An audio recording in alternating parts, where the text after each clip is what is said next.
Hello and welcome. Welcome to Drakenmemoria. Yay! What is Drakenmemoria, you may ask? Well, it's Dungeons and Dragons, or more specifically, a group of people playing Dungeons and Dragons. So, if this isn't something you want to watch, I'm running out of things to say if this is not something you want to watch, honestly. We've been doing this for a while, so... Yeah, if it's something you don't want to watch, go eat a burnt pizza or something. Yeah. Yeah. Sure. Or maybe Yeah. you're so stoned right now that your pizza is already burnt.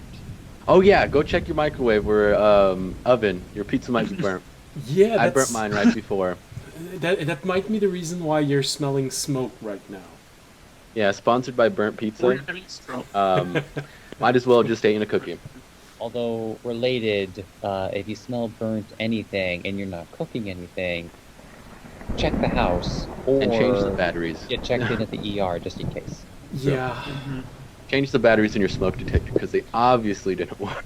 Well, you know, just for the disclaimer, if you're smelling smoke, first get out of the house, and when you go back in, then check the batteries of your smoke detector. Because not at the same don't time. check the smoke detector before going out. You know, it's This is all in game. Yeah, GTA RP. Just like we're gonna role play for 30 minutes now on how to check your smoke detectors in a very high stress situation. Welcome to our other campaign. How many D&D players has it taken to change batteries on a smoke detector? Long name, I know. There's some slack. here's a little clue. Okay, if you're writing a name and you save it, and suddenly the name gets shortened and there's 3 dots somewhere in it, that's because the name was too long. You should probably find it. Yeah, it's always good. So, Sorry if you hear my cat while I'm talking. No, that's okay. She is going crazy. I'm familiar with crazy cats. Mm-hmm. I had a cat once. He liked to... the cat I had liked to play the brave one, so long as he was inside and there was a window between him and the outside. The moment that the window was not there, he was not brave at all.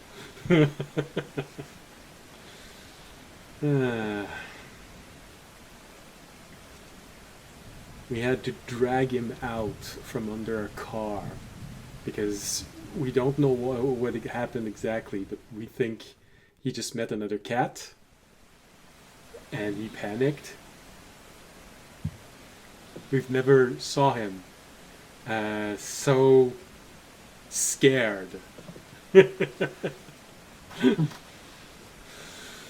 I mean, that just really imitates any long-time user of the internet that meets another real person for the first time in a long time. Well, that's the thing, is that my cat saw other cats. There once was a cat that came all the way to the window. So long as the window was closed, my cat was brave as heck. Posturing, making noise. But he also knew there was a window. He knew what a window was. Alright, so if you were here, because hopefully all of this is going to coalesce into Dungeons and Dragons at one point, well, welcome. It's a pleasure to have you with us. Hopefully, Fisher's gonna arrive at one point. He didn't send anything saying he wasn't gonna be there, but he did send a thumbs up 5 hours ago saying that he was gonna be there. So hopefully nothing bad happened.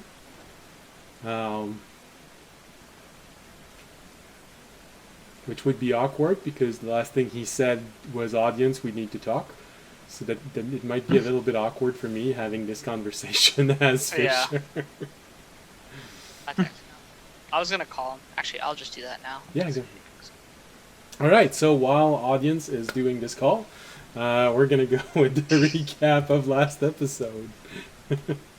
Like, Fisher, we need to talk above table. Oh yeah, for the publicity, if you like the thunderstorm in the background, that's Ambient Mixer. If you like the world map, it's WonderDraft. If you like the battle map, it's Dungeon Alchemist. All the information are below the windows to visit these website or software. Yay, publicity done. Alright, so what happened last episode? Well, in a nutshell, combat. But to have a little bit more information, our heroes finished taking over the ship they had boarded. With only one deck left to clean out, our adventurer rushed to the upper deck to face the captain and any remaining crew. The fight was swift, ending in an impressive magic display that crushed the morale of any survivor. Once the ship was theirs, our party started to interrogate the prisoners using magic. Interesting bits of information were learned, including a planned visit from a ship one of our adventurers wished to settle the score with. Alright, I need to make this longer because Fisher's still not there. Have you ever thought about atoms? Mm-hmm. The person? Or Mm-hmm. Oh, from that TV show. Yeah, I know what you're talking about. The Addams Family? Oh, no, yeah. the one about like the demons in hell or something like that. Oh. I don't know. No, that's a good point. The Addams Family. We have 5 players, so you can try and make something that looks a bit like this. Of course, you're all going to have elements from darkness, so probably a necrotic priest. He's coming. Okay. Did he fell asleep? Well, we don't need to know I that. don't know. personal. Okay. Toilet again. What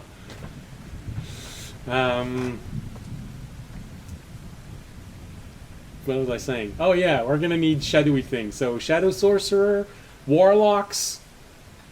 I feel like warlocks would be very Adam's family.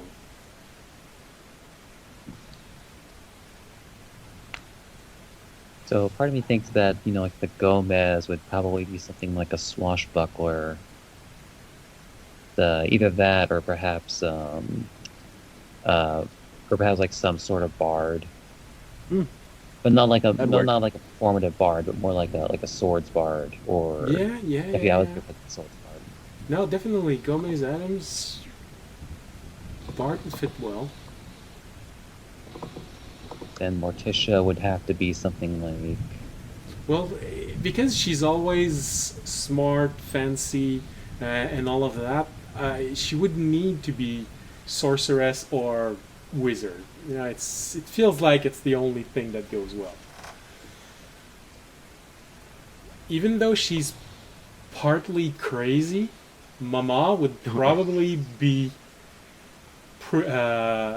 some sort of priest. Because she is wise. She does give wise advice. For the Addams family, I mean. by their standards.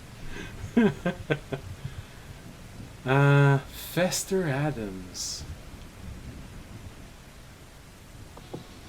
Oh, that's a hard one. That's what I was wondering. Would he be like? Okay, so I don't know which movie we're basing it off of. Well, there's a lot of Um, interpretations of the Addams family, so I think Yeah, we're yeah. just going with the classic characters. I was going with the storyline where he's not actually him, kind of just sneaks in there. He's got to be a rogue. Well, if you're thinking about the movie that came out in the 90s, we eventually learned that he's actually Fester Adams. Oh, okay. He actually was Fester Adams. It's just that he was found and adopted after the fact, but then once he inserted himself into the family and melded really well with them, it's like it turns out, oh wow, you actually are Fester Adams, our long lost Uncle Fester. Didn't really go into much detail about how all that worked, but then again, you kind of don't need to. It's the Addams Family. You really True. don't need Yeah. to. Well, somewhere in there, yeah, no, absolutely. Somewhere in there has to be wizard or sorcerer, because thing is most likely a familiar for someone.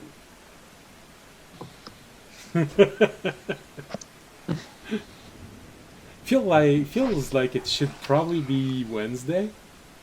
I feel like Wednesday, like in fact, I would maybe go a step further and say that, because like, I almost want to say that like Wednesday could have been like a witch / warlock, and then like that's like the like Pax familiar. Yeah.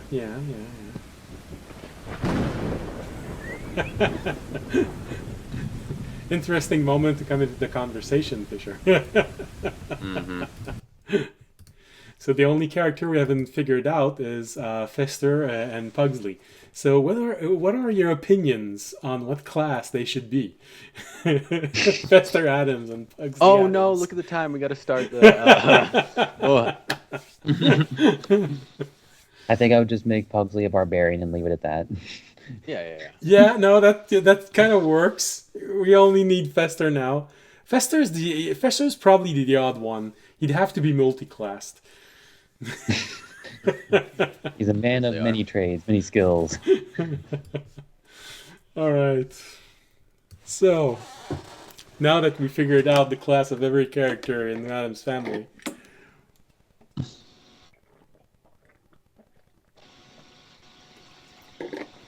oh, did we? One's missing.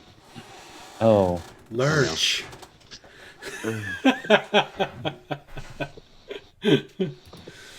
oh, you know what? Never mind. I Barbarian. think we'd have to make Lurch the barbarian, and then we'll make Pugsley. No. Lurch can't be a barbarian because it turns out he is very smart. He's also very strong, but he's very smart and tall. Well, I mean, maybe he could just be the strength-based wizard, the Strizzard. Yeah, sure, why not? We're looking for a wizard, and then Morticia can be more firmly a sorceress. Okay, yeah. Okay. So, with this... I love how we get to keep this in the stream so that people are just very confused about what we're doing in like the first hit. Our future Addams Family campaign. Yeah. It's the worst thing you can ever do with me. Give me a lot of time to figure out what's the next campaign. Because the way it's currently built in my mind, you have easily 5 or 6 choice for the next campaign right now. So.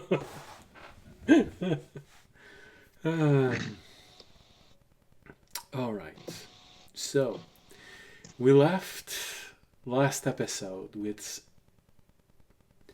audience Jorg, Remy, and Fisher having landed the ship and making their way to the monastery so they could introduce themselves, reassure the monks there that everything's fine, you've driven off the enemy, it's all gonna be good. I think you're dragging with you all of your prisoners so that the monk takes care of them. In the way that they decide to, I guess.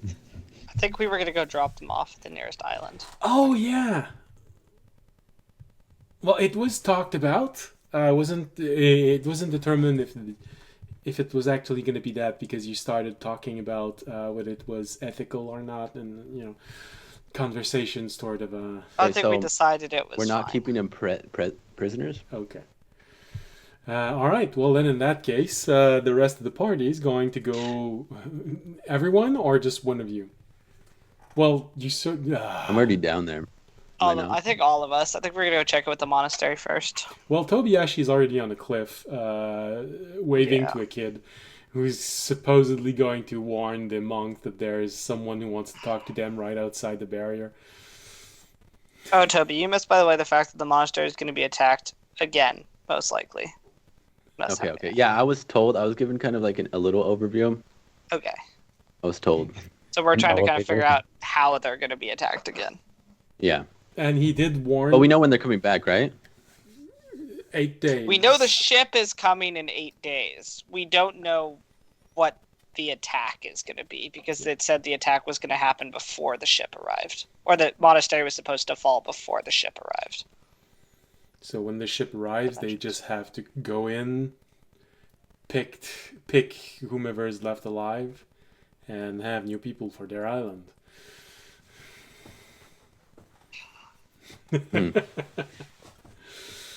Yeah. Tobiashi, you might be saving your home.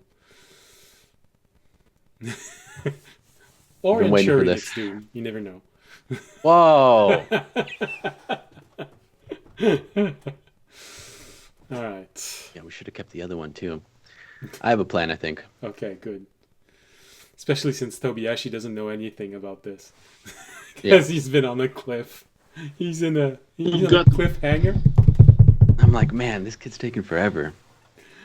And especially since you're looking at this, you're waiting for the kid to come back, and then you suddenly see the ship that all of your friends were in, go up and start leaving. Are they just leaving me here? Hanging? Understandable. I could get back to him. I left silk on somebody. Never heard of- Mm-hmm. All right, so you wait for a little bit, Tobiashi, and eventually one monk comes back. I don't have the name of every single monk you told me because you seem to enjoy giving them long name that I would really need to. What? No, I thought you had monks that you gave me a list of them. Yes, I know. I have them written down. But you also sent me a list of names for the monks. Every single monks I told you. And half of them had names that were so long, I can't memorize all of these Oh, names. yeah, no. Well, one is Raphael, one is Leonardo, I have them one all is here if you want to see them. Michelangelo, one is Donatello. They're all painters. They're all painters. When we come up to one, I'll just give you a name and you could give it to him. Okay. The only one we really need to worry about is the one that hates me. It's okay. What's his name? All right, so. Tommy.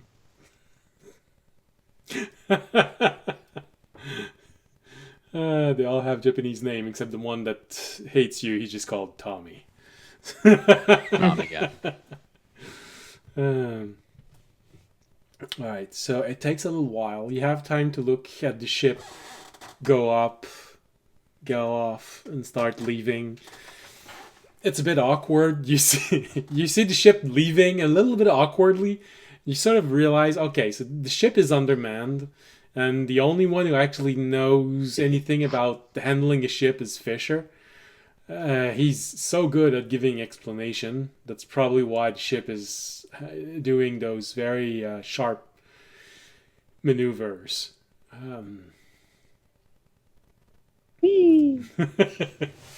But in his defense, he is used to having the sails on top of the ship, not on the sides of the ship. So that's probably why. So you see the ship leaving, and you're left there on the cliff for 5 minutes, 10 minutes. After maybe 12 or 13 minutes, you see a monk arriving. It's funny, you don't remember that monk. He looks a little dirty. Looks to be nursing a minor wound. So maybe they actually managed to attack the monastery before they raised the barrier. Who knows? Monk squints his eyes and look at you for a moment.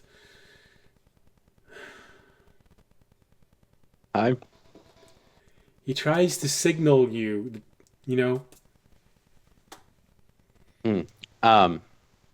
Take 1 second. Damn, I wish Remy was here. I know I can't do that because it will burn. I'll show him the symbol that I got from the monastery before I left. The pendant that I had. Okay. I show it to him, and then I will turn my silk kind of silverish, grayish. I can't go to silver. No, you can only increase or decrease the pigment on your Okay, silk. okay. So it would probably be, I want to A say, grayish color. yeah, I want to say dirty black, if you can Yeah, say yeah. this. They're That's about right. black with small hints of the actual color of your silk going through it. Hmm. He looks at this for a brief moment. He goes away. Fortunately, you don't have to wait another 10 minutes before someone else comes back. You just see someone looking at you faintly. He's wearing a hood, but judging from how he's dressed, you think it's the one that was teaching you how to use weapons. Um, so he turns around, gives a signal, takes maybe another minute, and then you feel the barrier just receding, the electrical current of it. You know, if you had a lot of hairs, it would have just been standing on on its head right Hmm. now. But with this disappearing slowly, you feel the hair on your arms just going back to normal. Whew. You understand why these barrier can withstand so much. Yeah. The energy was so potent. It actually made you physically nervous, even though mentally it was not, because you knew that as long as you don't touch where the barrier is, you'll be okay. Your body actually reacted to this thing because it felt the danger. The monk looks at you for a brief moment. He's, I'll walk over. Yeah. Tobiyashi, it has been a long time. I'm naming him Akira from one of them. Okay. Yeah. Yeah, it's been very long. It's great to see you again. I'm glad I got here in time. And then I'll bow.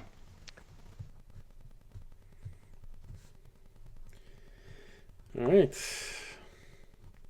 Akira.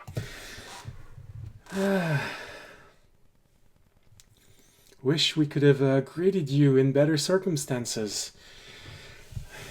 It's always a It's pleasure when one of our child come back home. Yeah, I sent a letter and then I was sending another one, but I think it's gonna get here like in a couple minutes. Hopefully. Hopefully the ships didn't scare him away. But yes, it's been a while. It's great to see you. I'm glad to be back and be back in a time of need, I guess. I'm sorry you guys went through that. I tried to send a warning, but I guess it happened before. Um, Well, I don't know about any warnings, but you did try and give us a little bit of a warning in the first letter you sent that we might mm, be under observation. We did our best, but apparently not enough. it's understandable. Um, we have a lot to talk about. My friends will be back. I don't know where they're going with the ship, but I know they won't just leave me here. Um, so how is everyone? Anybody get hurt from the situation? How many were injured? Well, actually, it was rather surprised. We didn't get any warning in advance, but we realized that the usual vigil was absent from his post. We don't know where he is. Um, Mind you, we did not have time to look for him a lot. At the moment the first explosion occurred, we tried to do our best to run to the barrier generator. It had been a long time since we activated it, and it was a bit of an uncertain task. mm, They did manage to get several salvo on us before the barrier went up, so we have quite a lot of wounded. Few deads, unfortunately, and a few people still missing. So. Well, I'll help you out any way I can. My friends will be back. They'll help out too. Well, if any of them can heal, it would be a welcome help. Yeah, of course. Yeah, my friend Jord can heal. He should be able to help. And then we have another person with us that can. I'm pretty sure we did capture a few of them. They might get more information on what's happening next, but as of right now, we should probably do everything we can before they get here. Right, well, we have quite a lot of rubble to dig through. So, come on in.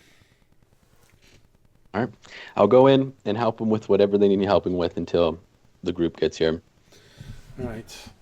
So, while your friends are away and delivering all of these prisoners to an abandoned island in the ocean. Yeah, so, correct me if I'm wrong. I thought we agreed we were going to do that eventually, but we were going to land first and talk to the monastery.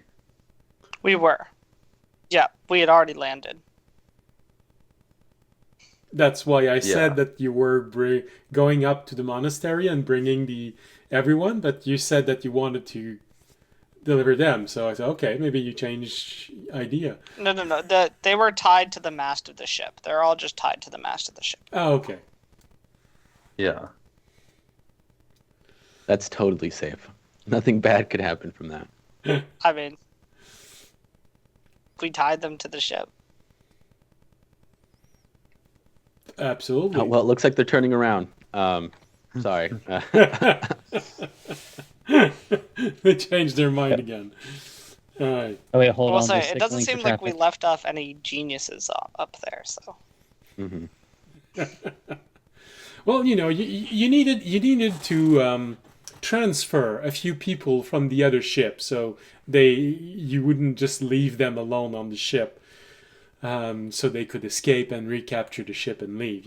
So that's what you actually did. You just went back on the ship. You went up. You found the other ship. You told them everything was okay. You transferred a few crew members so they could watch over the prisoners. And Fisher looked at all of this, very concerned, and then you went back down. Mm-hmm. All right. Well, so in that case, you'd be greeted at the bottom of the mountain by a monk, looking a little bit nervous, anxious. It feels like he probably went to hide somewhere and came back when he couldn't hear anything outside. And he would just greet you all with a single, who goes there? Please stop. We have suffered an attack recently. If you are looking for shelter, this might not be the best place to be. You may want to turn around. We're not looking for shelter. We're here to help. We're friends of Tobi Yashies. Oh, I've heard of him. We're the ones that just stopped the attack. Yeah. I think you can imagine why I wouldn't want to just have blind faith in this statement. But I'm a paladin.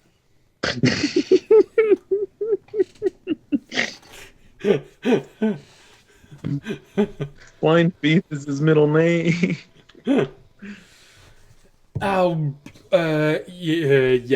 Yes, absolutely. I recognize the emblem.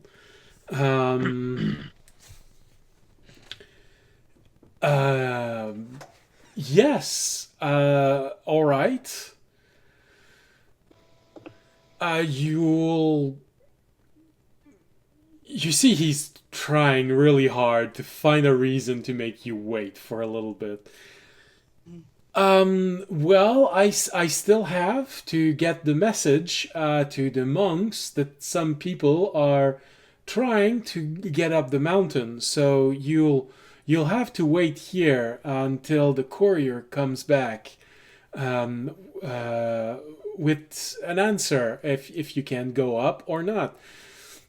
Especially you, Remy, because of your high passive perception, you notice that the guy seems to be trying. How good is he trying? He's actually hiding. He's actually trying pretty well to hide the fact that he's very worried about audience's emblem. He seems, for some reason, to have recognized it, and it didn't inspire confidence and trust in your group. So. I think like remind me, because like, is he just like standing guard right now, or does he have like a seat, or? You get the feeling that it's probably meant to be a vigil. You can make out maybe 100 feet away, just a little bit in the mountain, sort of a small shed. So it's probably a guardhouse with the minimum necessities for living there. So they probably have a rotation of someone coming down, living there for a few days, and then changing the. So he's probably the one living there there right now to greet people as they arrive at the bottom of the mountain. Why would we have stopped the attack by the cultist ships, though, if we didn't want to help you guys out? I left my silk on Remy, by the way. Okay. Well, it's normal. He's your husband. Also, I'm very worried about your monastery, because the cultists we just interrogated said there might be a future attack being planned. Yes. Listen, I don't want to be rude. I can easily recognize that you are a paladin of a faith. And Amy turns on a movie where audience and Tobiyashi are fighting cultists on the ship, which isn't hard. Yeah, he gets to see the double lightning bolt. Yeah. You see, we're here to help out. Look at the screen. Controlled by the screen. He pulls out a teleprompter. Well, because of magic, they sort of skipped a step there. They went directly from a hand-drawn picture to 3D images.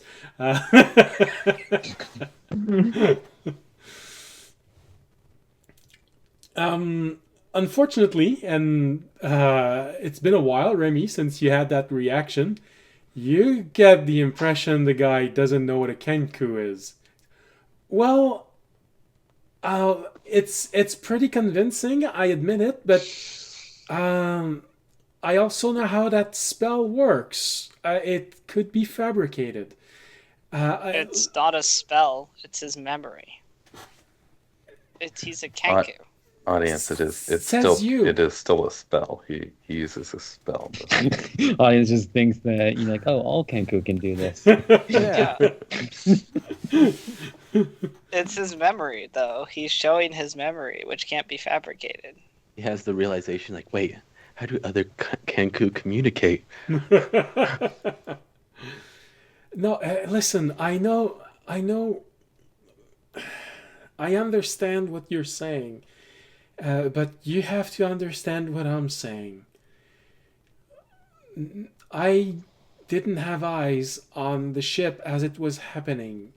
I can't be sure that you're actually the victors of this and not just a plot. I can't verify the exactitude of what you're showing me. Please wait. How long do we have to wait? It shouldn't be long. The courier is not on foot. It's a bird. In hindsight, this would have been a perfect opportunity to have established the telepathic bond before Tobiyashi went flying on his suit. Because we already died. Mm-hmm. Audience is somewhat tempted to just try and use his help to just teleport past this guy, but yet he's like, it's fine. We can wait, I guess. You know what? I guess while Raimi is waiting, he's going to pull out his epic battle set and just play around with it. I'll pull out the blob. Oh wait, do I have the blob or did someone else have the I gave blob? everything back to you. Okay, I'll You pull have out the the blob in the jar. He even fed it, Yeah, so it's not dying. Uh-huh. I'll feed it too while I'm at it. Although he did consider trying to meld with your blob.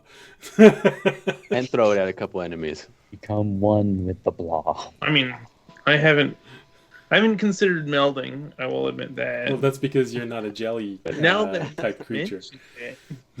Yeah. Eat it, you'll become a blob too, just like me. No, I thought Toby were supposed to warn these guys.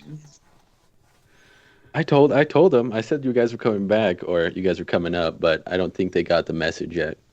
Still on the carrier system. Not a lot of magic. It's a runner. It's someone that's really good at running, that can run long hours. That's how normal post goes. Either that or on horseback. So it takes a little while. You see the guy go back to the hut. That's maybe 100 feet away. The barrier's still up, right? Or is the barrier down? It's a bit hard to tell from your point of view. It's easy to see when something's firing on the barrier, but when nothing is firing on the barrier from a distance, it's really hard to tell.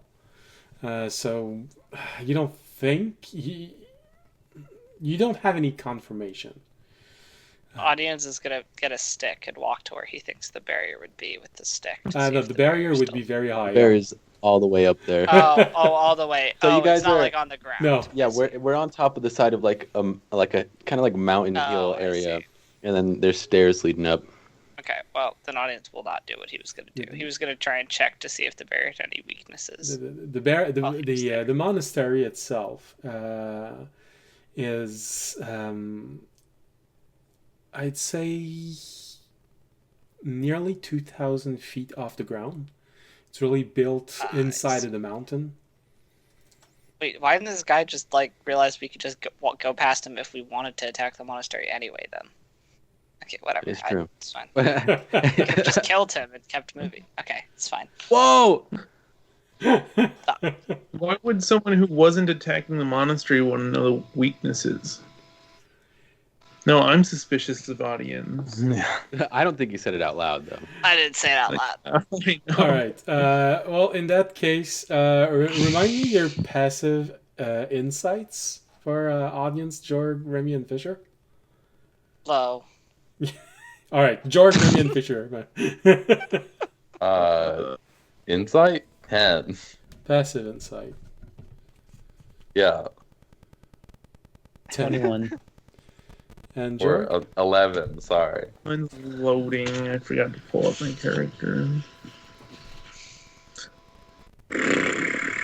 My amazing internet is taking its time. It's okay. Really thinking about its life choices. Yeah, well, internet, it's making odd choices all the time. Hmm. Oh my god, my computer or my internet is so bad. It happens. Well, I'm gonna guess it's not very high. Well, Nope, it's a wisdom trait insight. No, it's an intelligence. It's probably actually yours is probably decent. Insight is intelligence. Yeah, No, insight it's is investigation. That's Insight is. No, wisdom. is wisdom. It's wisdom. So it's 14. Oh, so you have good You probably have good insight. insight 14. Okay. Well, in that case, the only one who actually noticed this was probably Remy. And with audience underline, you probably noticed that it was one of the elements which was making the monk so nervous. because he was asking extremely politely. Most likely because he realized that if you wanted to go up, he wouldn't have been able to prevent you from going up. So, hence the extreme politeness. Oh, damn it. I could have used this opportunity to check the skill of Tobi's monastery's monks. Oh, well. I challenge your entire monastery to a one on everybody match. No, they have some masters, but that would not go well.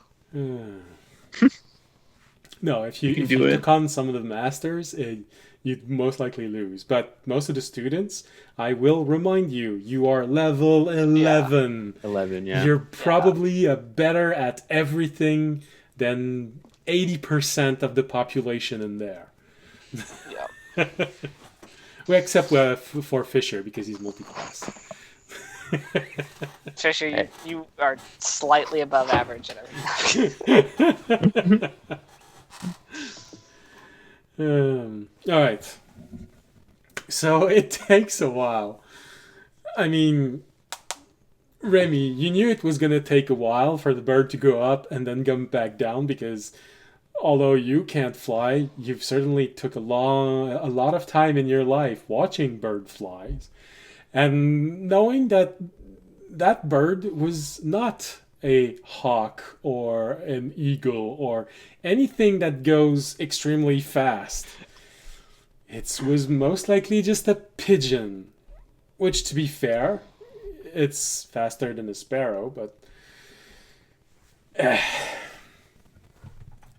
so you wait. At some point, the monks come back, and he offers you all tea.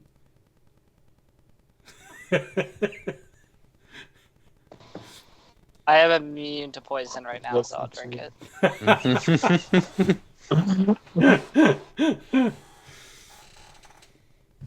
Without hesitation. Immediate distrust. Immediately. You see the monks. Well, what do we don't know? What if the cult already infiltrated the monastery? Like, Oh. Never know. Yeah, maybe Never they're know. attacking the monastery in our to make us Which is feel why safe. the one who infiltrated the monastery specifically took the role of random guard. we don't know. We know nothing. But we do know we're immune to poison, so we can drink any liquid they give us. No, you have an odd bunch with you. You know, a dragonborn, a human, a kenku, an arcane construct, a living tree, a 4.5-inch long worm, black worm. He offers you And it's tea. like they just don't understand why these powerful laxatives aren't working. You see him just rub his hand a little bit, and you recognize that his hands has become very hot. He's most likely a monk that can play with elements. Grabs the large tea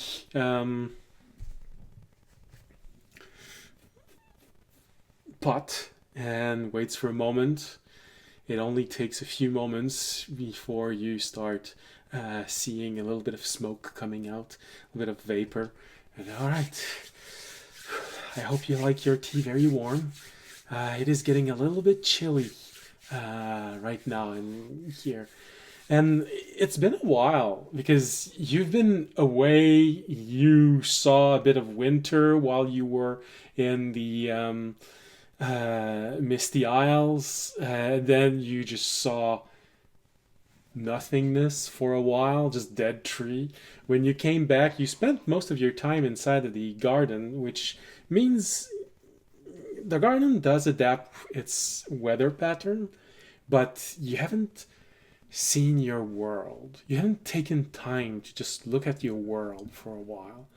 And this mountain is right next to a huge forest. And this is when you realize, oh, yeah, it is getting a little bit chilly right now. You realize that you're probably somewhere in the last week of fall, which would be here something like end of November. So, yeah, most of the trees don't have any leaves left. There's a little chill in the air. And it actually is cozy, this little tea that he's serving. It's a very classic tea, no exotic herbs. For a brief moment, you thought, oh, maybe, they know a lot about teas. Maybe, oh, yeah, no, that's a monk. It's a basic plain tea, so. They're not strong on stimulating emotions and senses. Well, some monastery are, but they're usually related to other deities.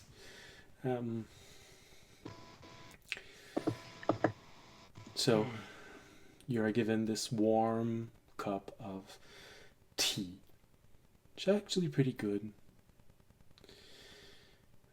The monk takes a bit of time. He looks... You see him looking impatiently at the sky a few times.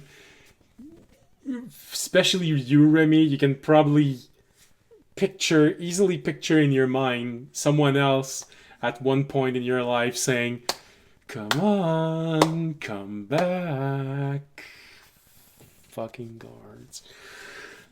But he's thinking about the bird that he sent. Tobi, as you are helping your friends clean out the rubbles, taking in a little bit of information, seeing all of the familiar faces, asking around, taking the time to, whenever you take a moment to breathe a little bit, then realize that you don't actually breathe like that anymore, so you don't need to. Damn, old habits die hard.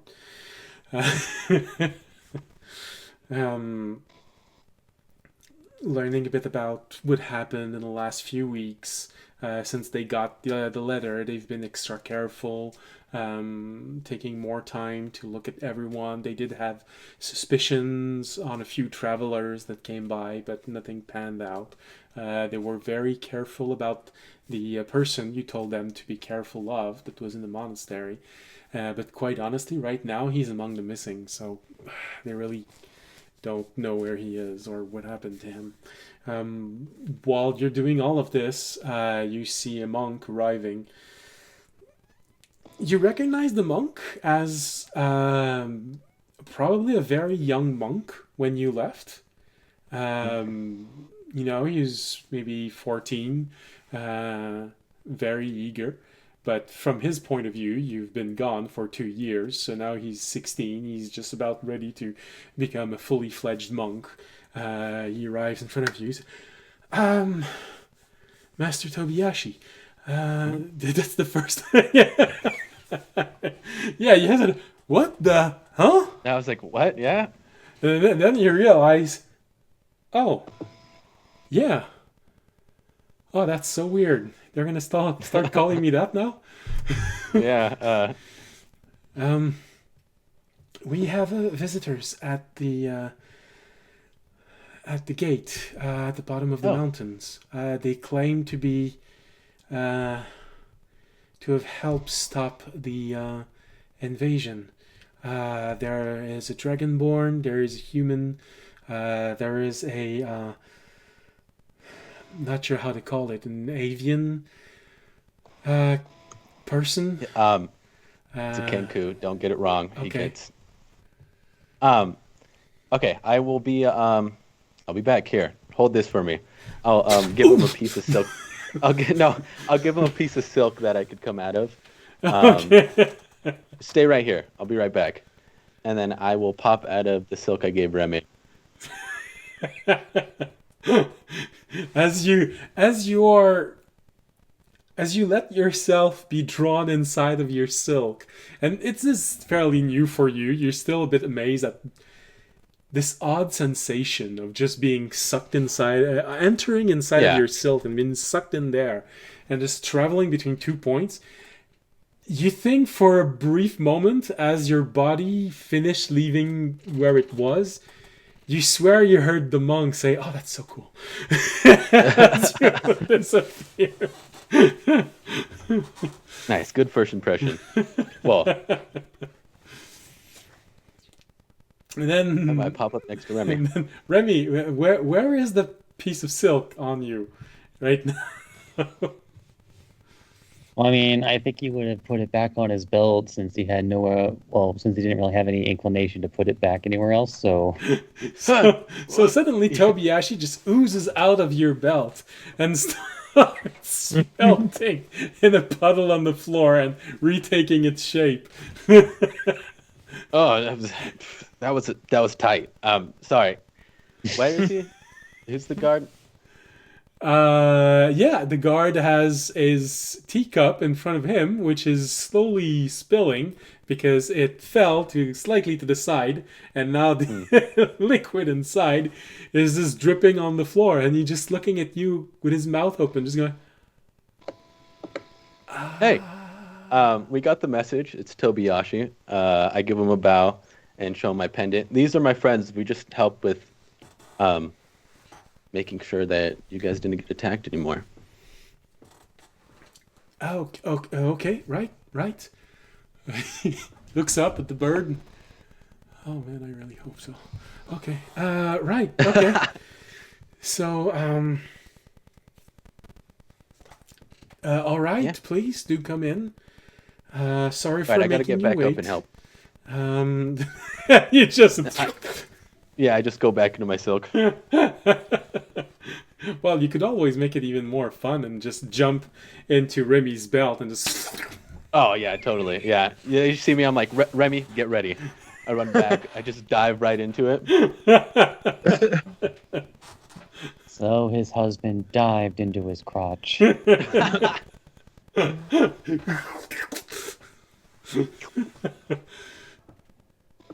You see the monk in front of you. That's an intriguing Unsettling. feature. Do all of those like you can do that? And he talks to you. He says this to you, Remy, when he says that. So he sort of you recognize the desire to try it out, but he just holds back. Sort of. Like, Amy slowly shakes his head. Right.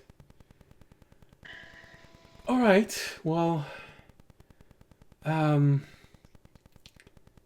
you can go up, I guess. It's a little bit of a walk, slightly steep. In an hour, maybe, you'll get to a point where it's a bit of an illusion, so don't... it's a natural illusion.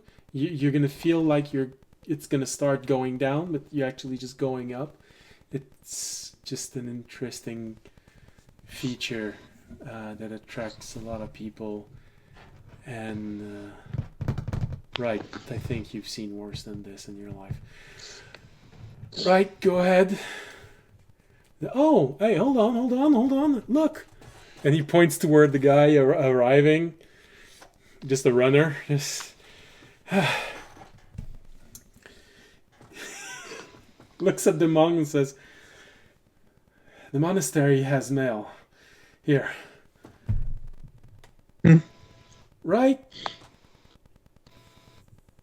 He opens the mail, looks at it. Okay. Well, it's always good to have multiple confirmation.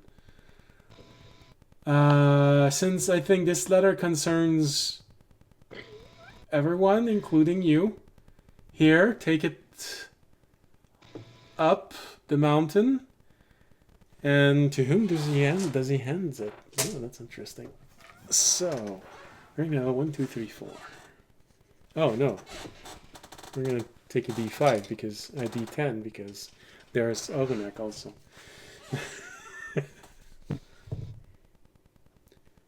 Oh, jeez.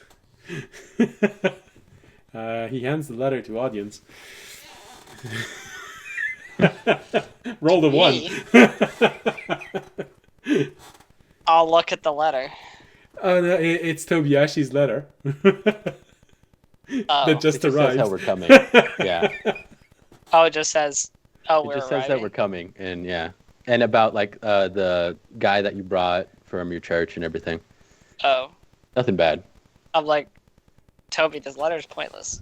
We're here. I'm gone. Okay.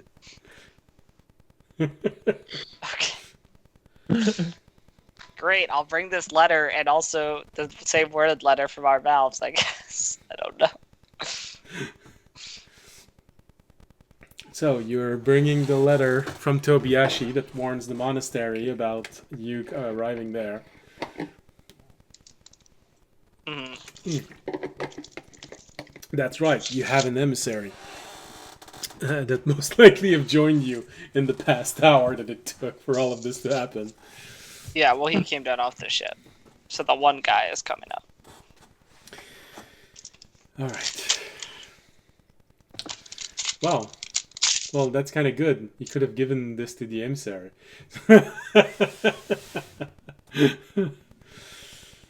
All right, so you start climbing the mountain. For you, Tobiyashi, it's sort of slightly funny because you know how impatient the audience can get. But you also know that it's a good hour and a half to walk up the mountain, even for someone that is in good shape. Mhm. For a normal peasant, it's probably 2 hours, between 2 and 3 hours. But for your group who is used to this rugged lifestyle, an hour and a half. It's sort of funny for you because you were able to get there so fast, and they're gonna have to go the long way, the way that you've always had to go up and down this mountain. They'll make it. I believe in them. Yeah, no, sure. You remember? I mean, you remember? We don't have to. There are other ways we can. You could TP. You remember the illusion as you're going up and down the mountain? You know, oh, they're gonna be tripping about this. For a good 10 minutes, they're gonna have a feeling they're going straight down, but they're actually going up. It's just this weird optical illusion that exists in this mountain. They'll get it. They'll get it. We've been through so much. Probably for you, Remy, you're the one for whom it's the weirdest because you've heard about things like this, but you've never actually seen one. You've seen magical illusion, but you've never seen natural illusion. Oh, that's a bit weird. It starts wanting to kind of interact with it. Everything feels genuine. You know, you're walking, but your senses, because of your passive perception, are pretty high. Yeah, pretty good. So your senses are telling you that you're going up, but your eyes are telling you you're going down. That's so weird. That's not even considering going around and around. And it's not magical. You probably even have that reflex because, you know, it's an hour and a half. You take a break at one point, just looking at this, or maybe not. You know, you're going to a monastery, so maybe you just think about it. Maybe you actually do it. You want to cast detect magic to see if it's actually magical. No, you know, they told you it's natural. This is so weird.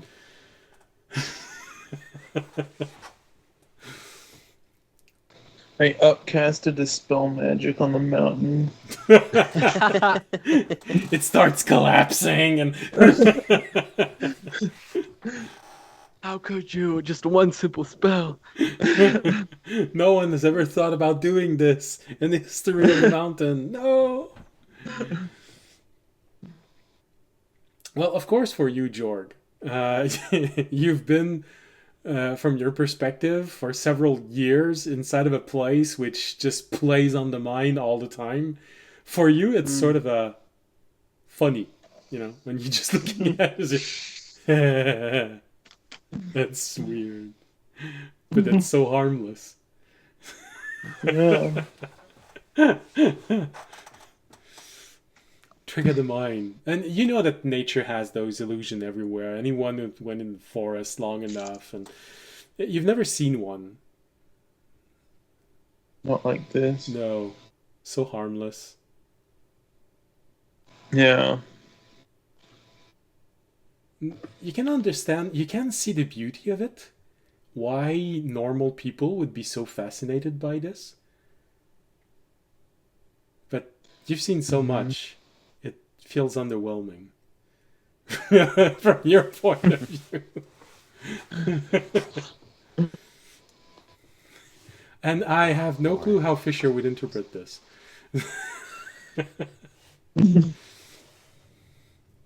He's just confused. Like most of the time. Oh. I think he starts out confused, and then he's like disappointed. It seems like it's like if this was supposed to be like a true like deterrent for coming up the mountain, it feels like half-assed. It lacks oomph. Yeah. Having gotten lost in illusions before, he's kind of like, oh, this is just a weird feeling. Yeah, that's actually how your entire group met. Lost in a very wide, large, and powerful illusion.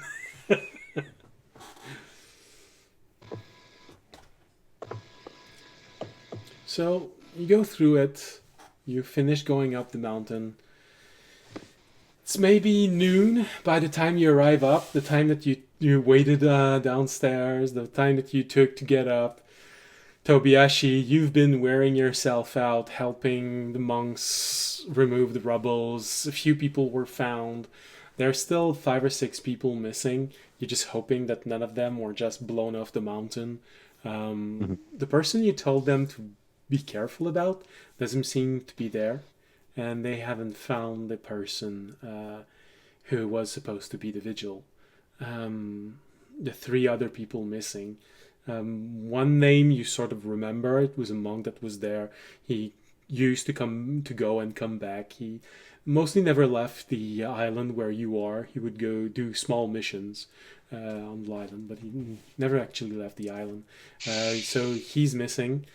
The last 2 names, you don't know them, and when you ask the monk, you sort of have your little confirmation that, oh, okay, there were new people in the monastery. One of them wasn't even 10 years old, and the other one is someone that wasn't 10 years old. It's usually an orphan that was brought to the monastery. For some reason, his family was killed by monsters. He was found on the shore. A lot of reef around the island, so could have been part of a boat that sank. The other one, a teenager. So since you don't recognize the name, probably there's someone who voluntarily joined the monk or his family brought him there at the monastery, but you don't recognize his name. Everyone else seems to have been found or identified. As far as you can tell, there are 3 deads and 2 dozen injured, 2 dozen wounded. The attack was harsh. While you're talking with a monk, just inquiring about if the monastery had any defenses. This is when you see your friends arriving. Audience seems to be thoroughly annoyed at everything that happened. A bit bored from having to walk up the mountain. Fisher seems to be slightly underwhelmed as he's arriving. Well, Remy, I'd say he's probably intrigued because this is where you grew up. And every monastery is different. And because of that, it's giving Remy new interesting memories of new architecture, of weird elements. For him, it's a discovery. And on its own, that just means learning new vocabulary, which is always good for a Kenku. Also, why is there a Tobiyashi-shaped hole in the wall over here?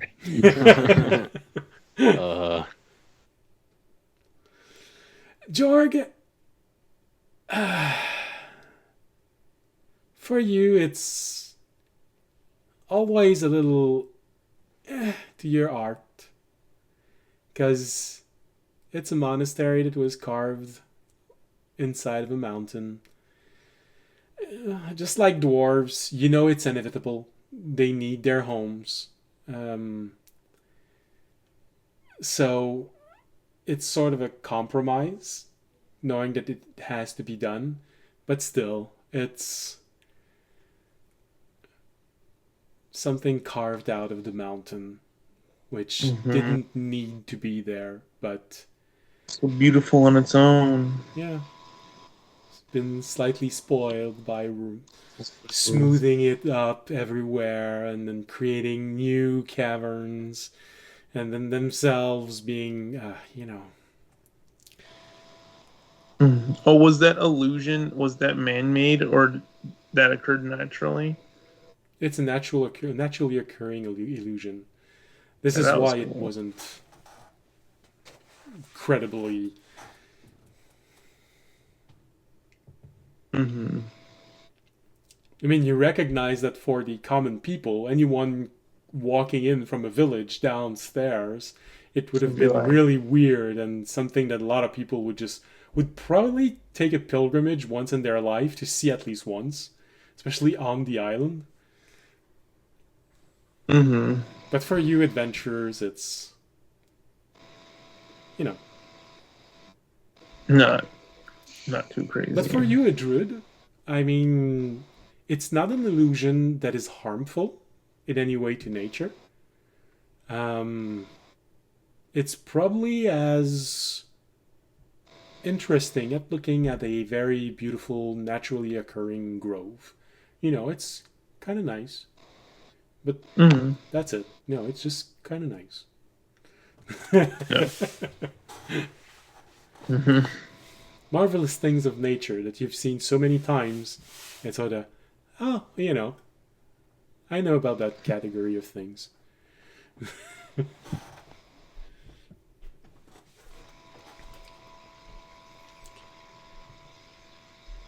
So, Tobiyashi, you see your friends arriving.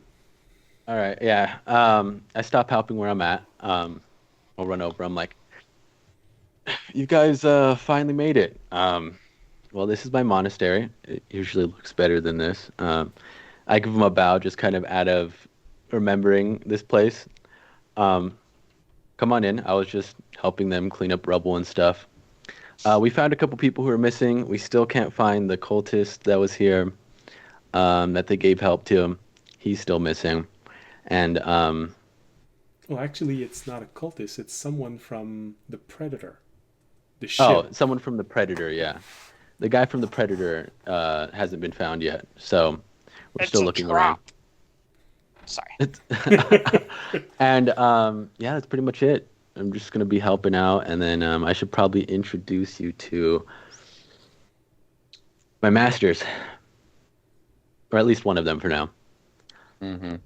I'll point. Is your exiled friend here or no? I'm not sure. Not that I've seen, but I know he's not here, as of what I know. You could feel the disdain in the audience's voice when he said that. Yeah. Is your friend here? Anyways, I start leading them to Akira. Akira. Akira. Akira. Leave me alone.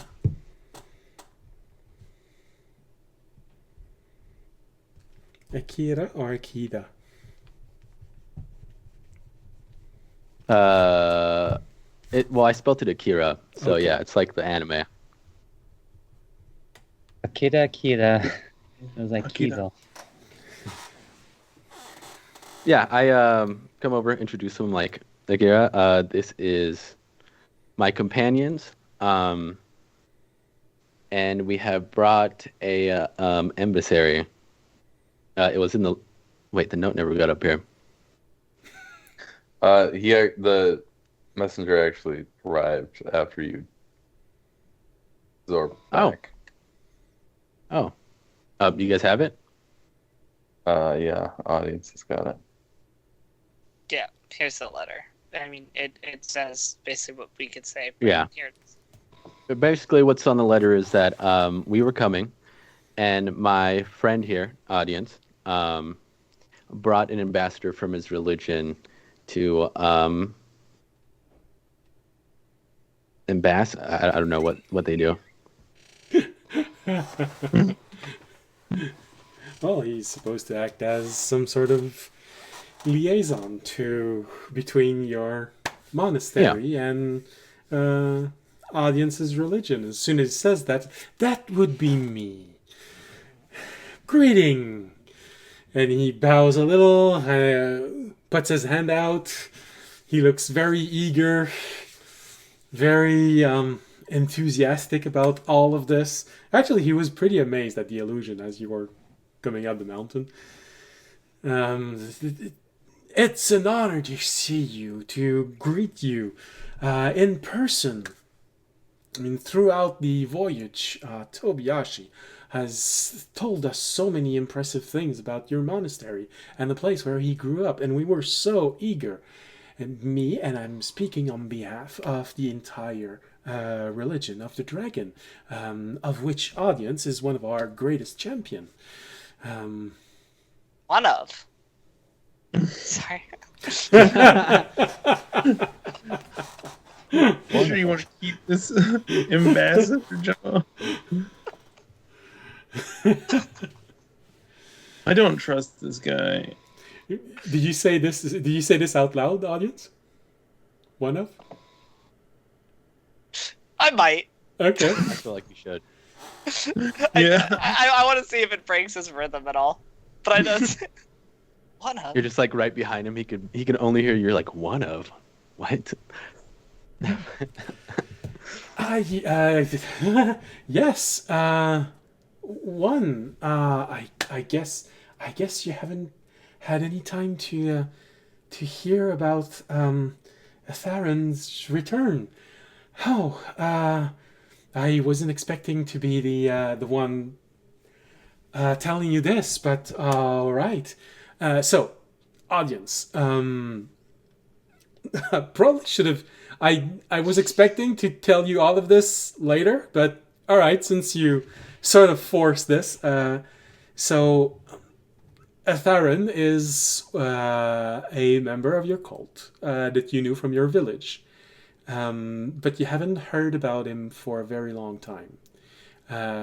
While you were growing up, he was probably, after your father, the first person you ever said, I want to be him when I grow up. He was incredible with weapons. Easily your father's most promising student. You had just started to learn, so you sort of had, well, of course he's better than me. He's, I don't know, 5,000 years older than me, from your perspective of 5-year-old. He's already been adventuring for a while. Of course he's better than me. Don't worry, I'll be better than him soon enough.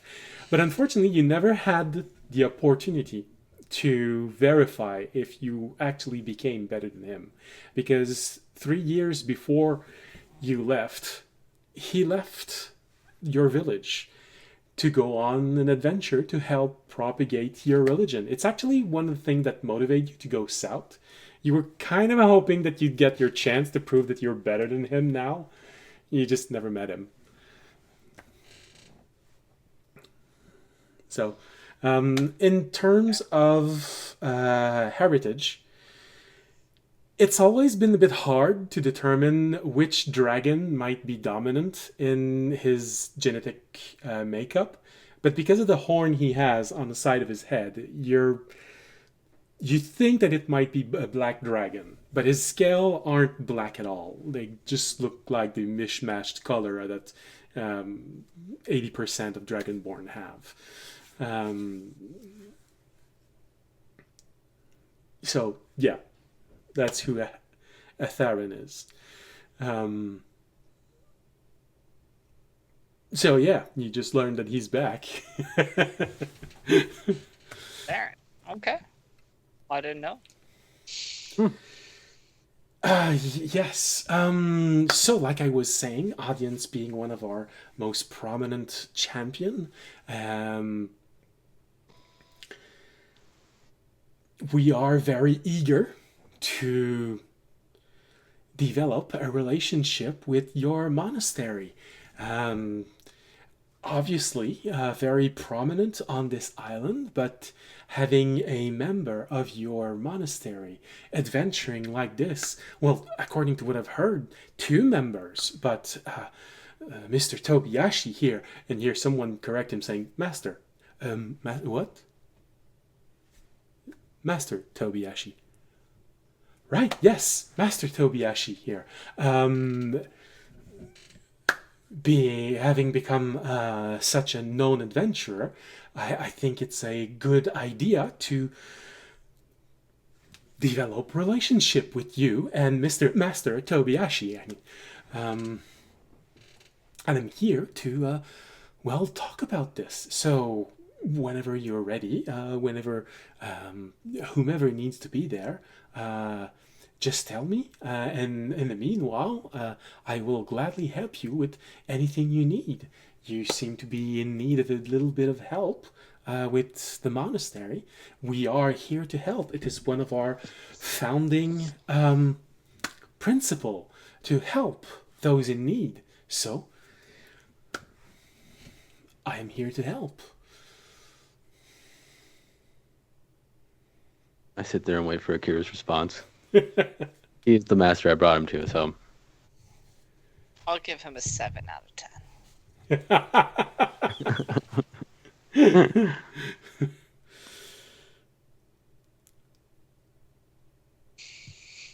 Tobi, you're not surprised. Mm-hmm.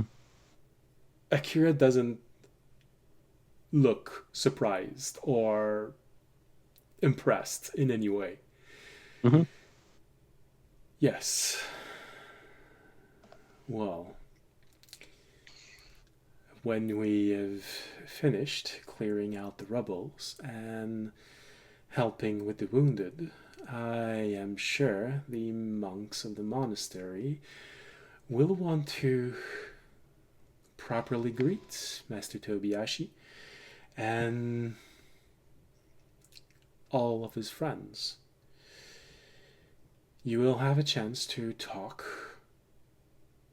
with the head monks of this monastery then, and only then.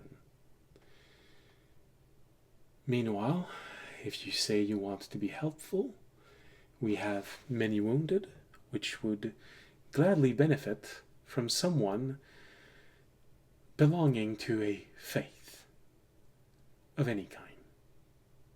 I belong to a faith. Do you say this out loud? Mm-hmm. Plus, I'm a healer. Kira looks at you for a moment. Yes.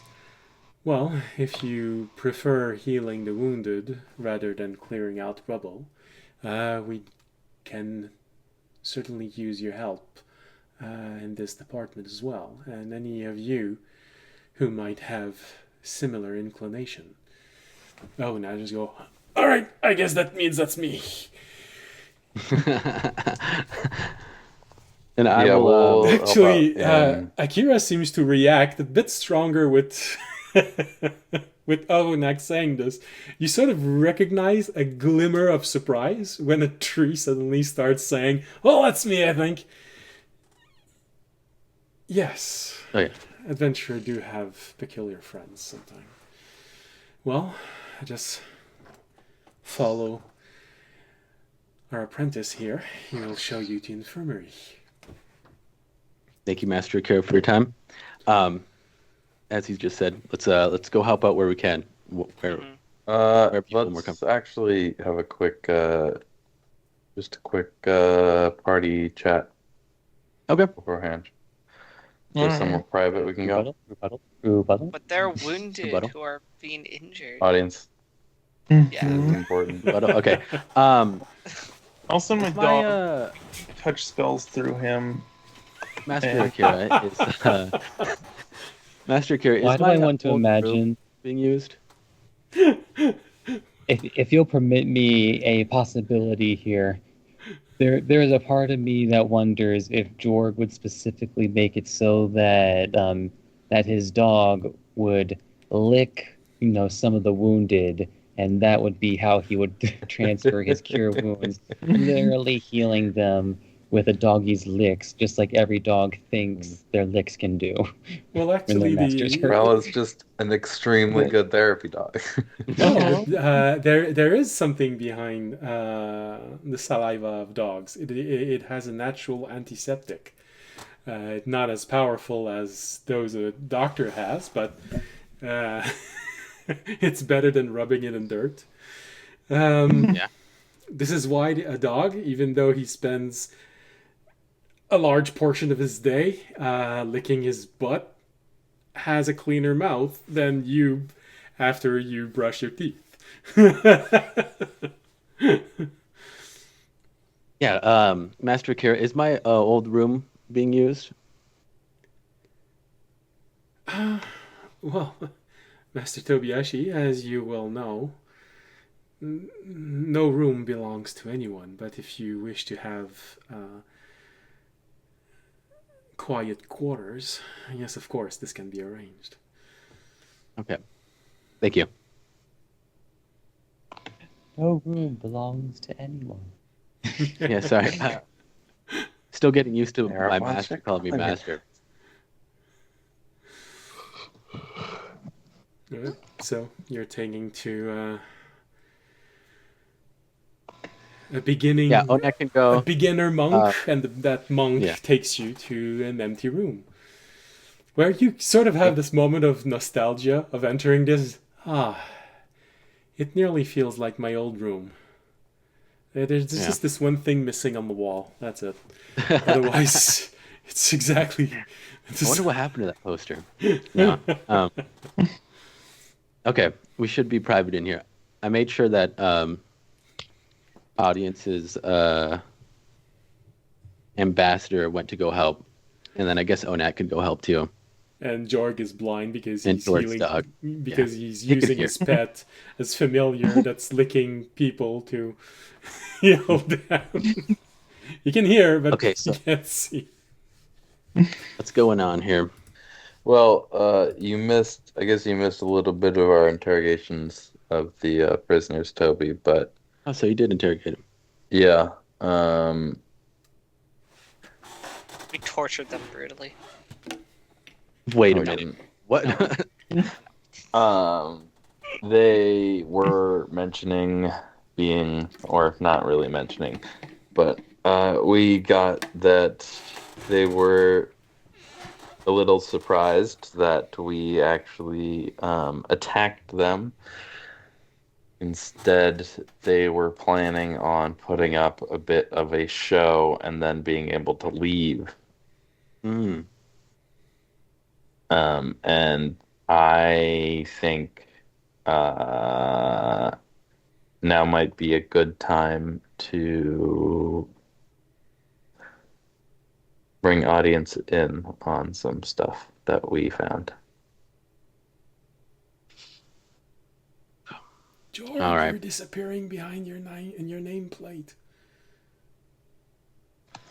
I look back. I kind of look back like I'm thinking for a second, and I'll look forward. I'm like, okay, Remy, can you bring out the bead?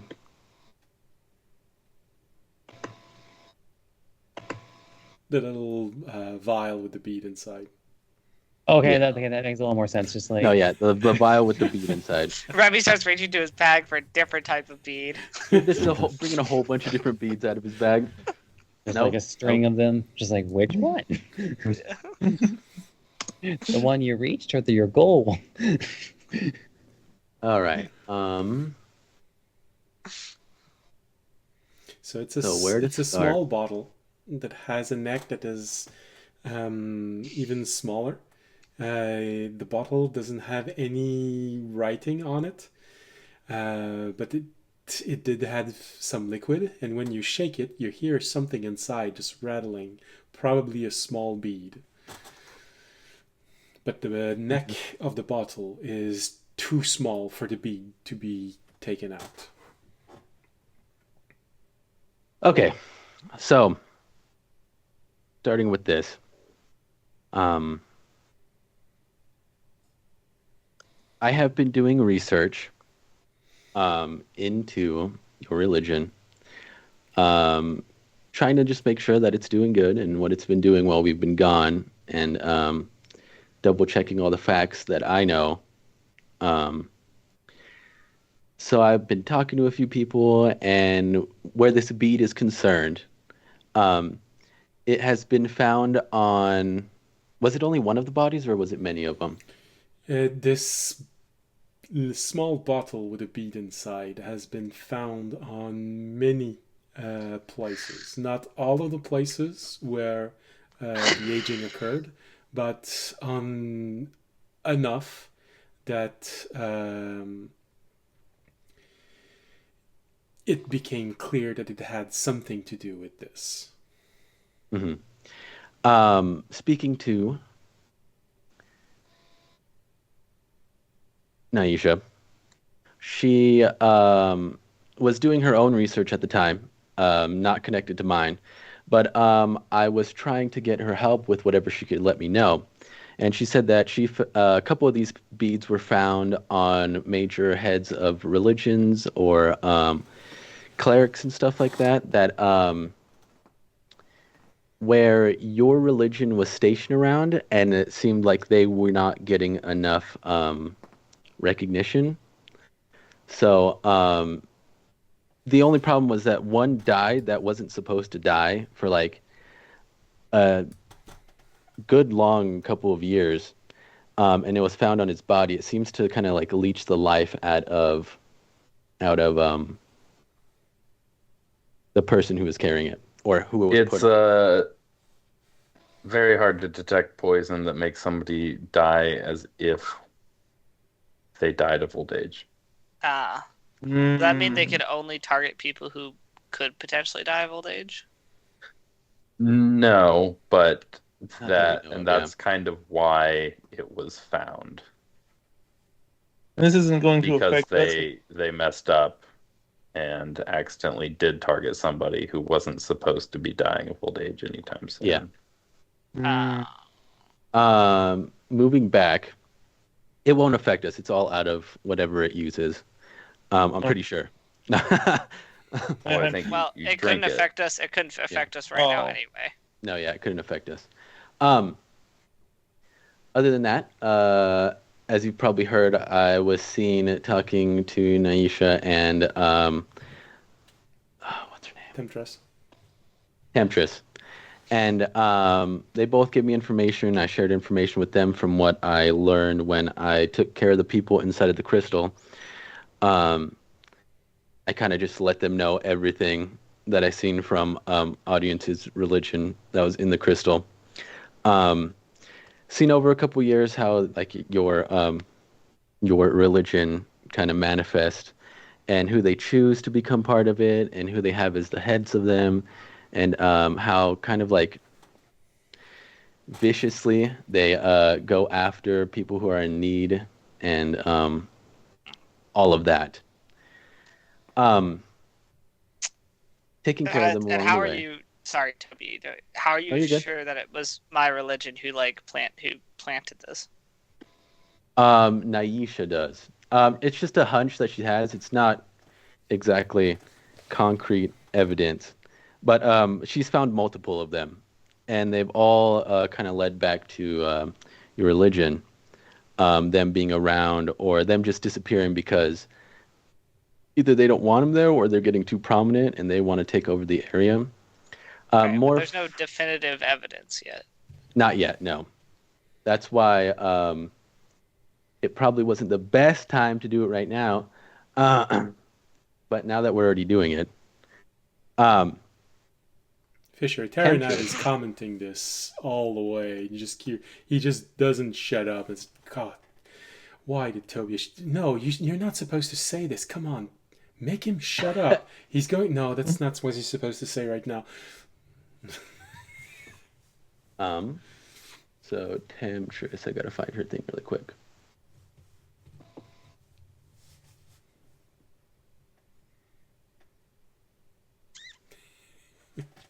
Go.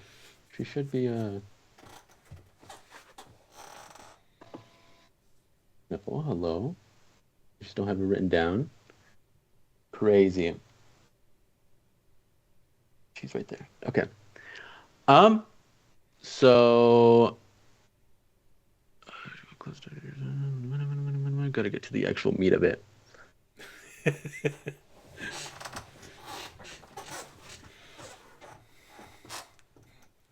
I want to picture everyone in the room just looking at Toby Ashi, who's there, and just going. Looking.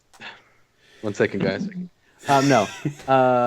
Temptress told me that official history stated by the cult, or by your religion.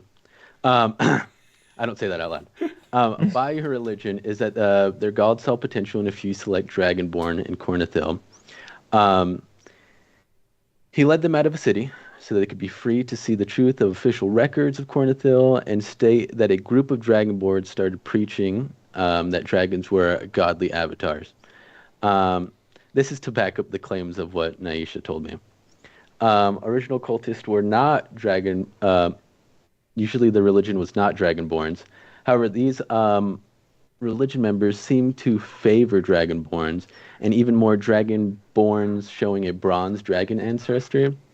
After they became problematic in the city, they were banned or banished. The records show that the city saw they found their village less than a day away, but so long as they did not cause trouble in the city, they were considered them a minor nuisance about 200 years ago. They tried to expand their attempts again, only lasted 5 years, and their efforts collapsed. The champion they chose did not impress for very long. He was cut down in combat, or they were cut down in combat. Toby, I don't mean to interrupt you, but I do know all this. You're just giving me the history I've already been told. Oh, well, you could have told me that while I was doing it. Except that for you, audience, and maybe Tobiyashi was going to say it, that story, you've heard the two versions, but of course, the version that your village says is that the hero, they refer to him as a hero who was beaten by an enemy, not someone problematic. I mean, like some slight variations, but Yeah. I pretty much heard all this. Sorry. Okay. And then to further back up what Naisha said, that thing in there, its magic is pretty weak right now. It's fading quickly. It's like vitality transference. It's like an enchantment on it. Body loses strength. Like we said, it just drains the life force out of them. As she was looking over your religion, it would happen to major people in different religions around yours. And this drew to her attention because they were using the strategy to cripple other faiths. Another worrying thing that she found was that your religion and the hunter cult have been exchanging messages Do you have one of those messages? No, not on me. No. Furthermore, she also said that that whole battle that happened. Did they name it? I don't think they named it. The battle we first heard about your religion kind of gaining power, and they came back. Yeah. Yeah, when they came back. She says, as she's asked other people and seen for herself, their exchange felt too much like a well-prepared planned choreography. Every time one loses a member, it boosts the other's ability to recruit. And while your religion was more engaged in the wins, the losses of each side were insignificant. Cultists lost summoned animals. Yours lost people who weren't so prominent in the religion. Yeah. So you're saying their battles are staged? Yeah, that they're staged. At least that's what she can get from it. That's amazing. That's probably why they were saying that they were just expecting to kind of battle for a little bit and then run away when your ship showed up. Okay. After that, she is going to be doing some more stuff on it, and I will keep you posted on that. And she said to keep a eye on your high priestess. Okay. She's a lot more devious than she seems she is. Other than that, I gotta go back to this. Getting put on the spot by Fisher. That's crazy. All right. All right. Okay. So what Toby was trying to say Okay. is that every time your religion comes into competition with another one, they are very quick to offer assistance, which, seems nice. And then when that assistance happens, the other religion tends to lose key members every time in the battle, or if they don't, those members end up dying to that bottle there later. And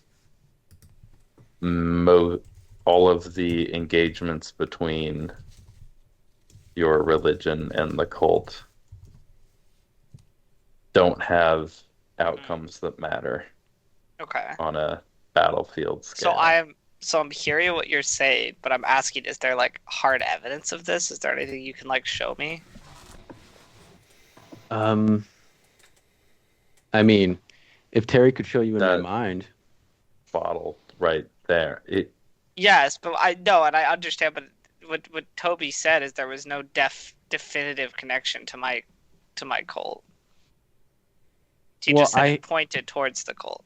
I do Or have not, pointed towards my religion. I do have the evidence from my time in the Crystal, which is my own memories, if there was a way for me to give them to you.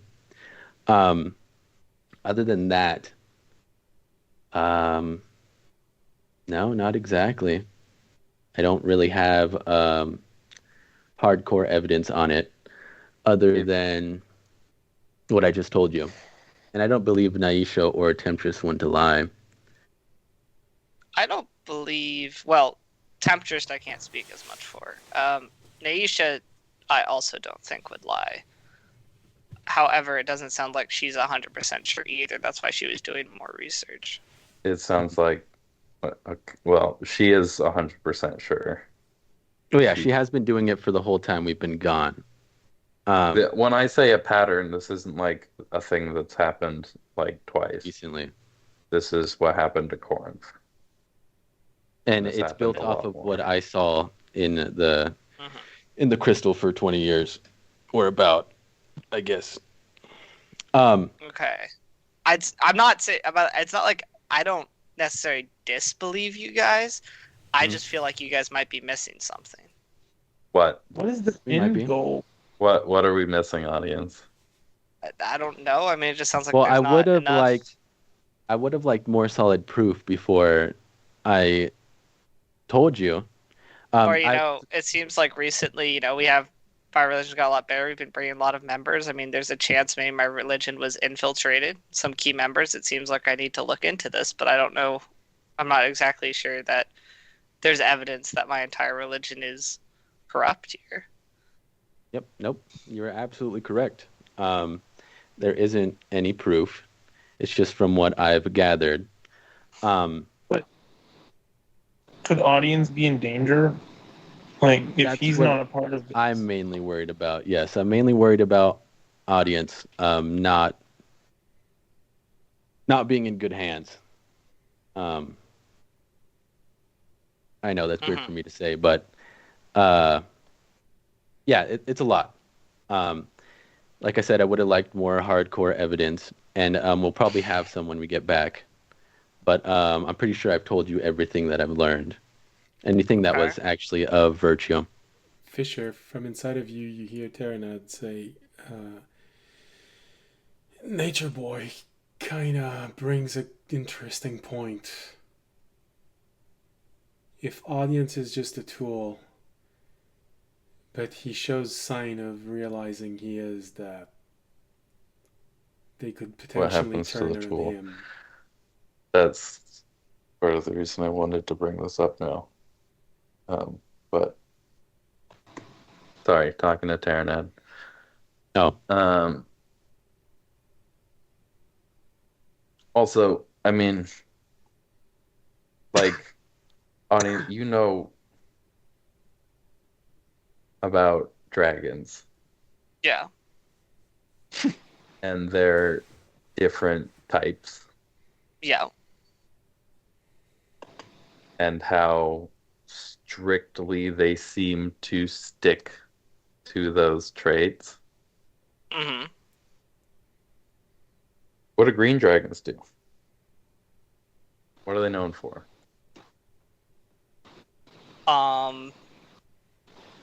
They are known for Being good able. administrators of resource. Yeah.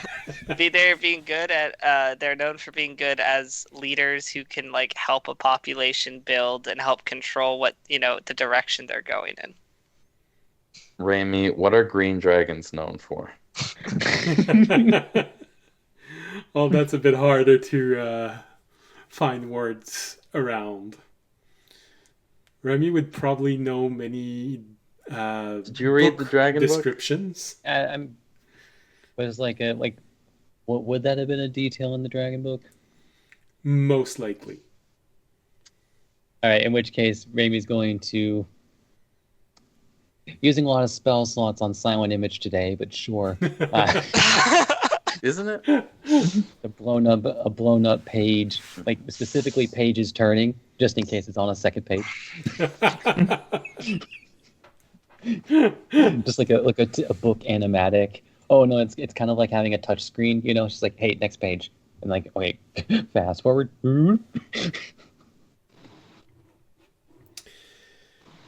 So, what you would read in the book is that green dragons are viciously smart.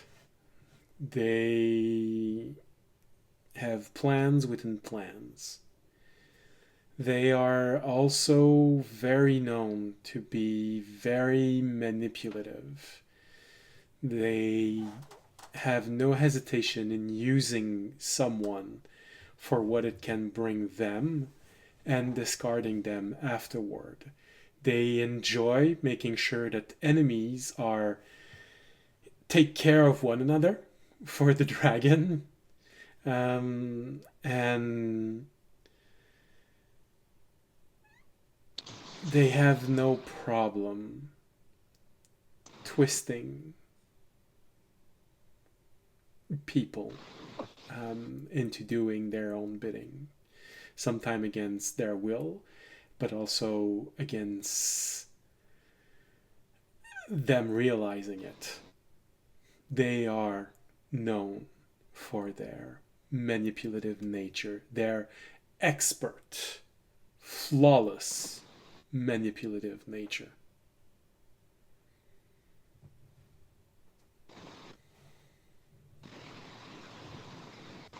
Okay, so I see all this. Yeah. I'm hearing Yeah. you. I'm hearing you. How do I say it? No. And inherently evil.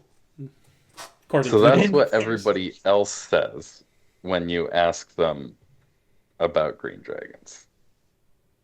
And it's probably why your religion doesn't advertise that such thing. Yeah, have you ever how big of a knowledge is it that kind of Oh yeah, and the now you main should guy know is a green dragon? You mean among my religion? Yeah. Amongst the follower, everyone knows. Everyone knows, but Outside, Right. you have been warned that people will have Yeah. a discriminating point of view on dragons. yeah, I know, I hear what you're saying. I know that most people don't usually like green dragons, but I mean, and he even said this, but he said he had turned over. He gave us a whole story of how my master, Hasavir, had like turned over a new leaf and was like here to now help humanity. Well, Uh-huh. Yeah, that That I sounds mean, like no a offense. ring. That sounds like something a master manipulator would say, right? Like, all right. Putting all things together. Okay, yes, but then anyway. it's like anything could either be the truth or manipulation. I understand that, but I'm not. The line We between need more evidence. the line between a very efficient resource manager, a dispassionate, efficient resource manager, and a manipulator is admittedly very thin. So what I'm going to say is that I just want you to be safe and be careful. I will. I mean, it sounds like I need to do a more thorough investigation into the actions of my religion. I don't disagree with you guys. Yeah. I just think that I'm not 100% buying the fact that No. they're in the wrong, because I don't think there's enough information yet to fully know that. Yeah, and what helps that claim is that most people don't know. Well, sorry, most of the new people wouldn't know. What I'm trying to say is that just be careful, because if they might have figured out that you had someone that was getting information like that, or if you like suddenly drastically change, then it will make it harder for me to get information and for you to stay safe. Fair enough. I'm not trying to do this because every religion has its place, and I think that religions are good for people. But I just didn't like some of the things. I would say don't worry too much about me, because I don't think I have done anything to raise the suspicions of anyone if they were plotting something against me, but I will keep that in mind. But yeah, and I was eventually gonna let you know about this. It's not like I was trying to hold on to it. I just got most of the information myself. I was just trying to find a good place to do it and a good time to do it when I had more information, because we weren't lying to each other. That's what we agreed on. No, and I understand that you've been suspicious of my. It's why I made sure that you felt comfortable bringing one person into the monastery and not a group. Yeah, and I do. So I understand that, but yeah, I will keep what you guys have told me in mind, because I believe that there at least is probably something going on, if I don't fully understand what. Yeah, like you said, it could be someone infiltrated and stuff like that. So, other than that, we should probably go. How about with the rubble and everything? Remy, your passive investigation brings a memory back in your mind. I just sent it. I probably made many mistakes, many spelling mistakes because I was trying to write it really fast. Yep, I see it.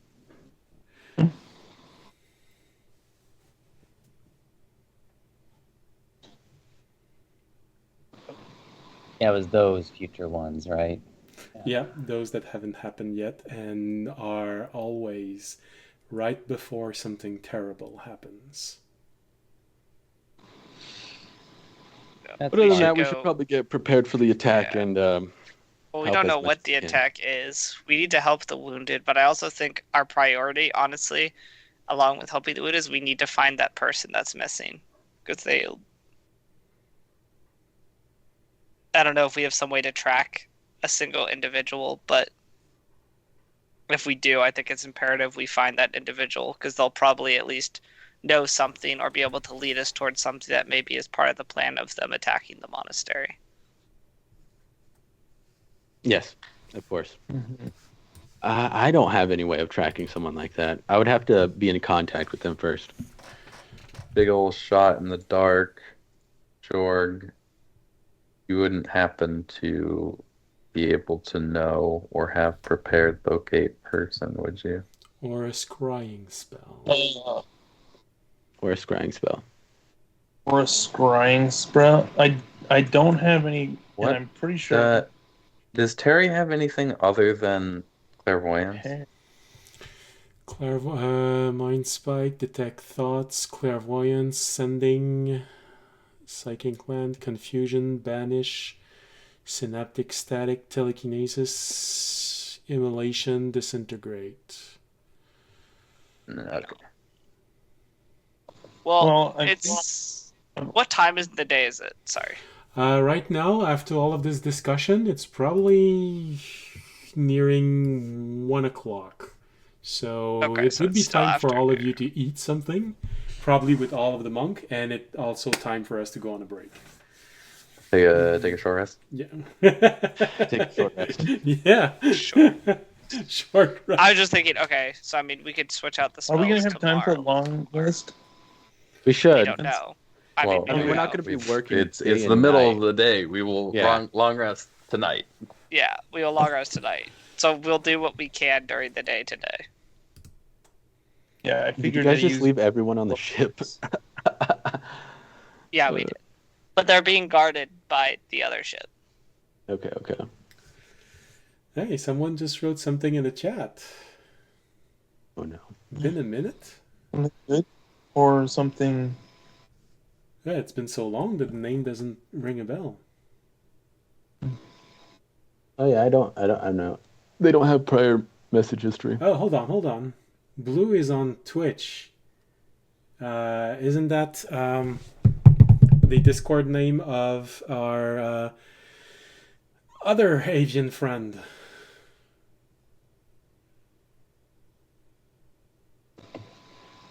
I don't think I was here for that. In my message history. Anyways, Thaikar. No, I know. Yeah, I got it.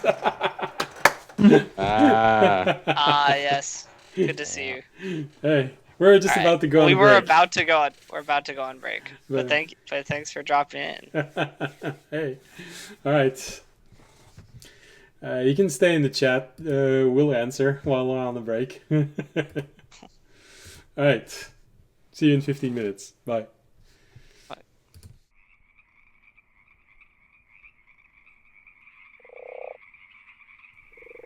Hello, welcome back. Hey, as you can see, we've got someone talking in the chat. That's cool. Well, I've been talking to them. So for those of you wondering, this is Thaikar, one of our candidates at one point for a character.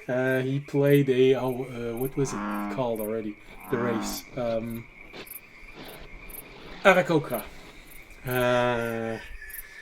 But unfortunately, he had to leave, and Thaikar is still alive.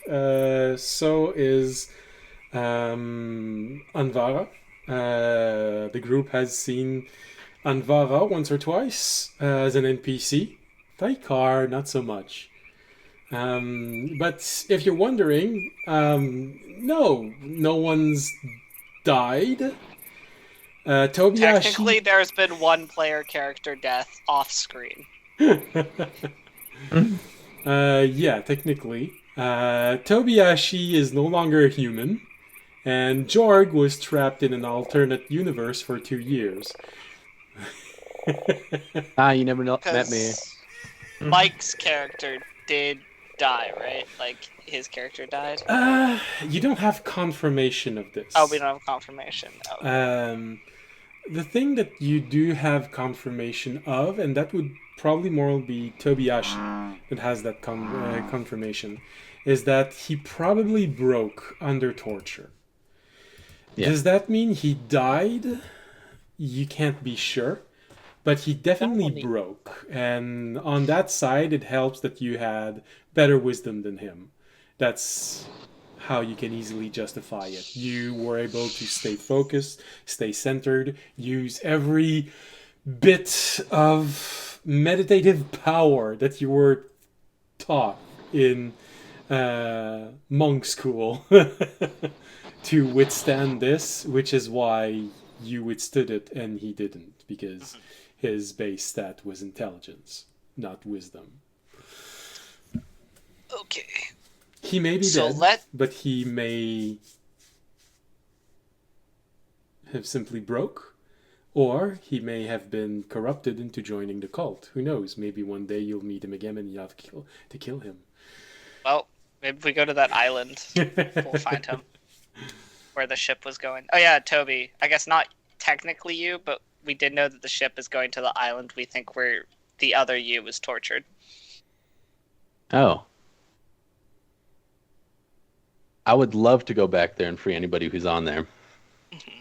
Well, that's the reason why the Predator is coming here.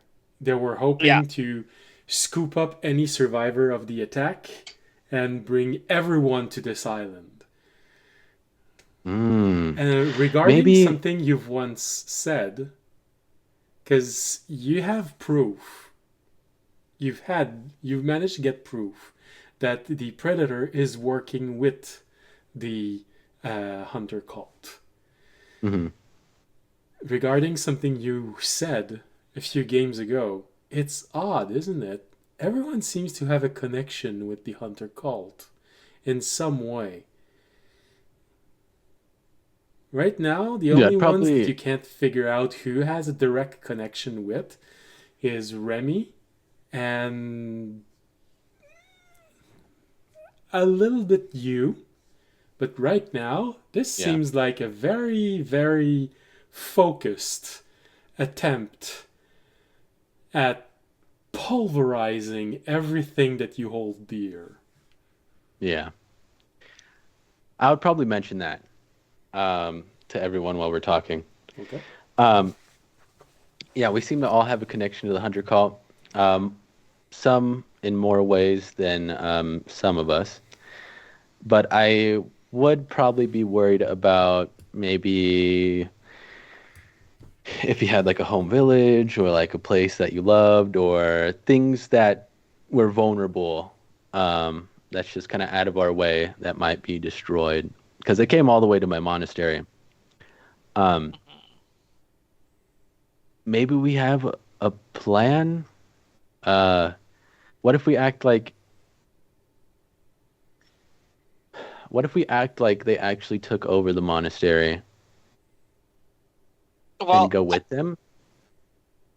So I think what we were talking about with Fisher is, first of all, we obviously have to try and stop the attack of what's actually happening on the monastery. Yeah. And then I think our plan is that, because I also mentioned the fact of maybe we don't, but I think from what Fisher has said, that ship, even if the monastery hasn't already been destroyed, unless we take it on, it will destroy the monastery anyway because of how heavily armored and gunned it is. Okay. So we're going to have to initially fight it, probably. But, they probably will have information of where the island is if we can capture the ship, but it would be a lot harder than it will be with, like, the other ship, because obviously they're, like, have far more higher ups, and, like, just a lot more people and weapons. If we and were armor. able to find out like which way it was exactly coming from, maybe we could intercept it or something. Well, we know it's coming here. It's gonna come here. Well, I know, but if they come here and they start attacking the monastery, the shield isn't too good. They barely got it up in time, and Well, they we do weren't have prepared. a ship. We do have a Yeah. ship, so we could go. Then the risk of that is our ship will probably be destroyed very quickly in a fight with it. So it'd be, Hmm. do they have an anti-teleporting thing that we couldn't then teleport on? Oh to yeah, their that's ship? true. Yeah, Which what we I was trying to suggest is that if they come to the monastery and the monastery looks like it was captured, like there's no shield up or anything like that, and all that fun stuff, we still don't know. Yes, we don't know if they were going to be waiting for the two other ships or just knew they were going to be gone. Or my plan was, acting like it was destroyed and then getting on the ship as either prisoners or something like that. But that's a slim chance of working. Mhm. I'd say the only other play we could make with that, but this would again be risky, is we could take our ship, pretend to just be a random merchant ship, and hope that they like went to take us as prisoners to take us to the island, and then that got us on their ship, and then but then that would be a tough situation for us, as of having to initially start a fight from a position Captured. of maybe like capture. So I think Remy could help us out there. that'd be risky. Well, it's not even necessary. I mean, it's like once it would allow because they'd probably board our ship, so then we'd have to fight to get on their ship. But it's just we'd be then fighting constantly from not the most advantageous position. Yeah. from their And top if we down. ended up like not fighting back too hard, getting captured, we'd be captured on their ship and then not know what's going on afterwards. Yeah, so it'd be risky, but we'll deal with that after we deal with this initial assault. We have time worry to plan, about- I think. Hopefully. Yeah. Fisher, having memories of being inside that ship, Yeah. you know that the captain is brutally smart, ruthless. He has that vicious element to everything he does. He surrounds himself with people who can think and who can plan. And you know that the ship that you have right now, there are 3 categories of ship bigger than that. Any ship of any of those categories would make quick work of the ship you have now. And the ship you have now is made of wood. You know that some of the ship that can actually fly are made out of metal. So it's easy to deduce that people have figured out how to make metal ships to sell between island chains, especially when you see the kind of monsters that exist in the ocean. Your old captain would most likely not hesitate to kill half of your party if he gets the chance, just to make sure that the rest of the party is demoralized. And unfortunately, you have taken part of quite a few of those events, including on your own ship initially. Yeah, I was gonna say he doesn't never seem like the kind that would just take a bunch of people prisoner and leave them in any sort of fighting shape. It's an easy strategy for him to, whenever he takes prisoner, kill half of them, so the other half is broken. Their moral is broken, and I don't think the play would last very long. I was like I think the play would literally just be so they boarded, like, instead of blowing our ship up, they just like grappled it to them, and then we'd start fighting from a grappled position. But that would get us close enough to where we could like try and board their ship, which they wouldn't necessarily expect. But again, that would be us fighting from an unadvantaged position of like coming. He is too careful for that kind of thing. He's too careful. Damn, he's smart. Fuck. Yeah, unfortunately. Shit. I hate people who are smart.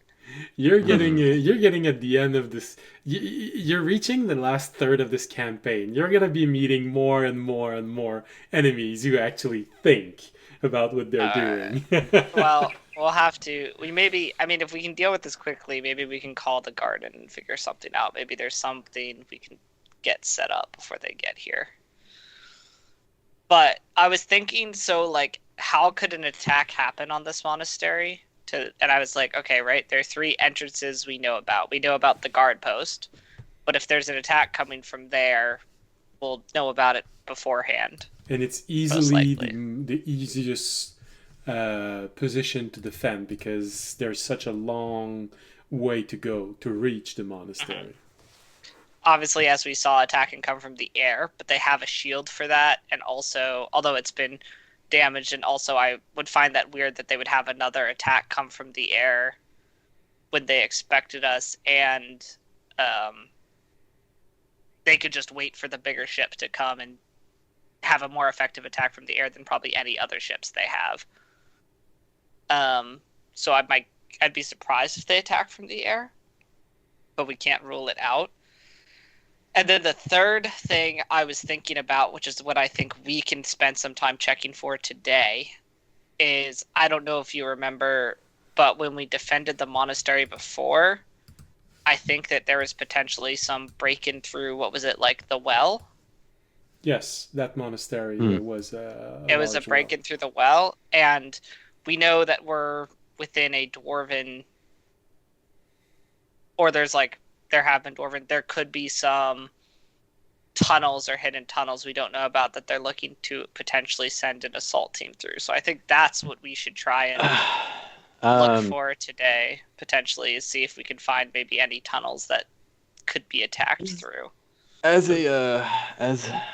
when I was young, I know a couple places where that could happen, and I'll show you guys a couple of them. But none of them are like super infiltrating that I know of. It's more to get out than to get in. But other than that, yeah, we could look around. You would know, Tobiyashi, having spent so much time exploring these caverns, as you stated in your backstory. Exploring them and like trying to get away from work and stuff like that. You would know that many of those tunnels, caverns, they don't lead very far and toward the ground. They mostly lead to the side and a bit higher up. And just like you said, there would be more use for escaping. Some of them go toward the ocean, and some of them just snake through the mountain and go toward the forest, where they do have places where they can hide in both of those positions.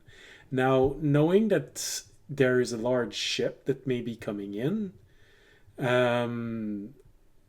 you might feel like maybe they figured something out toward the ocean. Yeah, but off the side and like up. Yeah, but you've never found a tunnel that would lead all the way down to ocean level. Yeah, the guy was here for a long time, so I mean, if he was constantly looking for it, he could have found a way. I'll explain that to them. So places go off into the forest, off to the side of the mountain, and up to higher parts of the actual thing. Never really found a good place for that kind of stuff. But I do need to see if my hidden stuff is still in that cave. Okay. Well, let's definitely check, because that could also be where the other guy, maybe we could pick up some kind of trail. My guess is then that's where also the person we can't find right now might have left from, right? That would make sense. True. Maybe some people hid down there. There's like a cave in. It's quite common, but yeah. Yeah, we should definitely check there. Check there first. Mm-hmm. Maybe we can find something. And then we have that whole meeting with my 12 masters. Yep. Also, we do some know, of them might not be here. We also do know of a couple people within the Hunter cult that they wouldn't need to send a lot of people through for it to be devastating. We know that we never defeated the one high-level summoner they had that attacked the other monastery. Yeah, fucking whatever his name was. Well, The guy who created. Tobiashi, you do know a few people that have survived I this have. that can still be very dangerous. I'm from the cult. I think it is. I think. No, he was the one who was summoning wolves, right? Yeah, the guy who was summoning wolves. We never actually captured. I mean, he left. Like we stopped him, but we never defeated him. Nope, that's the guy we killed. I would like to say it was Nanris. No, that's the rogue. Well, they're all official. There's the person that tortured you. You know he's very good at torturing, but you know he's very good at using magic. He may be a wizard. So he would be someone very dangerous. Deshray. I'm just Spoke saying. to me a few times. Yeah, probably him. I don't know how key to this place is to them, but if they even send a couple of those higher ups in, then we could potentially have a large threat to the monastery. So Big threat, it's just yeah. good. So it's good that we double check. Yeah, I guess that's where I think we should check. If there's any place to be found to sneak in, he probably would have found it. Yeah. So let's do our own research and see if we can find anything before Good going time. to bed tonight. Yeah. Yeah. And we can also let the masters know what we're up to, I guess. Yeah, of course. Or maybe we should just go meet with them first and then let them know what we're up Well, to. they're not ready yet. We have to help out. as much Oh, as they're we not can. ready yet? No, yeah, they're all helping. When something happens in the monastery, we kind of tend to put that first, and then it's gonna Okay. be Well, organized. honestly, maybe we should show as a sign of good faith. Let's go help out as well. Yeah. And then we'll meet with the masters and then we'll do our research into the tunnels. Sounds good to me. Right. So, as you're helping for the next 4 hours, you meet. Alright, so you're gonna have a few more names to give me. Okay. You meet one master, of course, when you go near the infirmary, who is taking care of the wounded. Someone who is, spent a lot of time in the monastery, but it is probably the most fate-oriented one of all. You easily recognize that they have priestly powers, so you're not sure if it's actually a monk, but it is an inevitable part of any monastery. Mhm. You do Naoko. have fate. All right. Repeat that name. Naoko? Okay.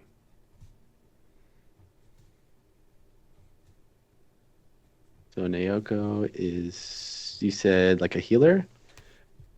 Yeah. Healer, priest, monk, priest.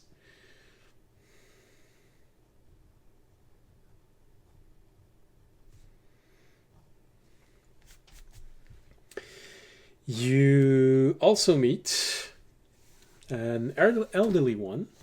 He is the monk in charge of all that is history. A lot of people call him the Alright. scroll guy. Okay. I will give him Fouth. Yeah, Fouth. I named him Fouth. Fouth.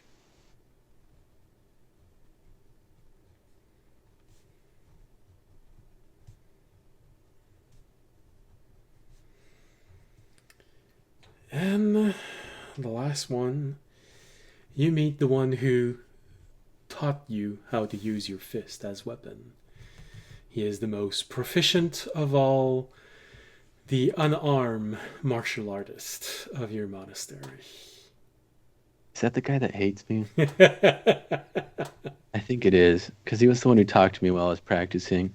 His name is Kami Shoto. Okay, me and him are about to become fast friends. Toby? Yeah, we hate that guy. Okay.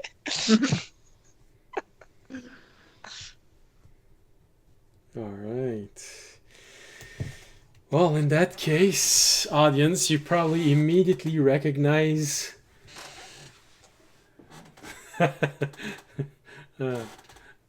our old friend wants to know, Fisher, where you got your hat, I think. Oh, That was in a dream that's not a dream.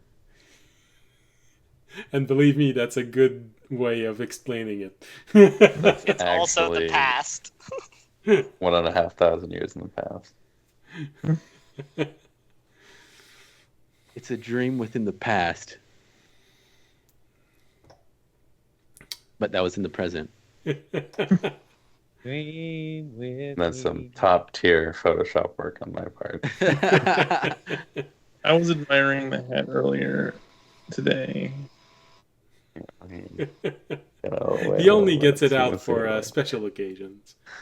He's definitely wearing it right now. Yeah, 100%. he's This is a special officially. occasion. I needed it. I needed my captain's hat. He did. Captain of my own ship again. All right. So, audience, you immediately recognize this person that Tobiyashi told you all that hates him.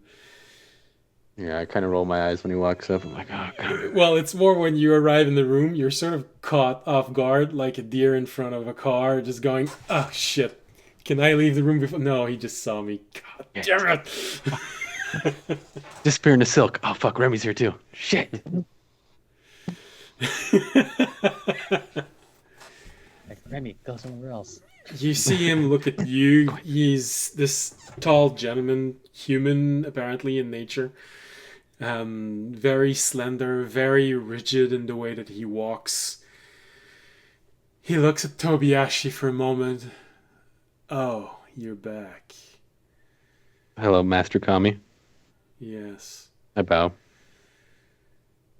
Well, don't expect me to call you Master, Tobiyashi. You still haven't earned that privilege. Wasn't expecting it. Well, at the very least, you managed to stay alive. If you can call that alive. And he pokes your body. And the way he pokes it, it's so stern, so strong. And your entire body reacts just like a jello. You feel that little when he pokes you. I don't even think you're human anymore. I don't know whether to be disappointed or impressed you survived. Yes, Master. Anyways, these are my friends. There is... I'm going to do this just in front of him. That's my husband over there. We have my friend Fisher, Jorg, and my friend Audience. Ow, that really hurt. What the fuck? He looks at all of you for a brief moment. When he looks at you, Remy, well, one would expect someone like him to have low standards. Jesus Christ. Ow. Hey, Wow. why are you such Remy an is ass? playing a very complicated version of Straight Rage up. right now. Oh, Fisher, just don't. He's like this. Well, yeah, people like this get away with it because no one calls them out on it. Last time that happened didn't end well. Yes, and people who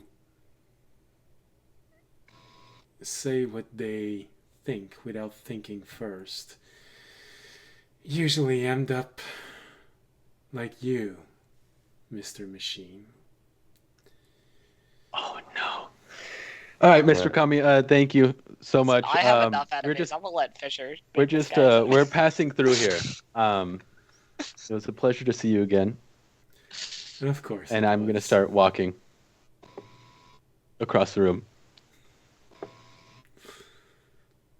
He looks at Tobiyashi for a brief moment, looks at Remy, looks at Jorg, looks at you, Fisher. Looks at you, audience, for a moment. Huh. Well, I guess someone was needed to make sure he didn't do something stupid.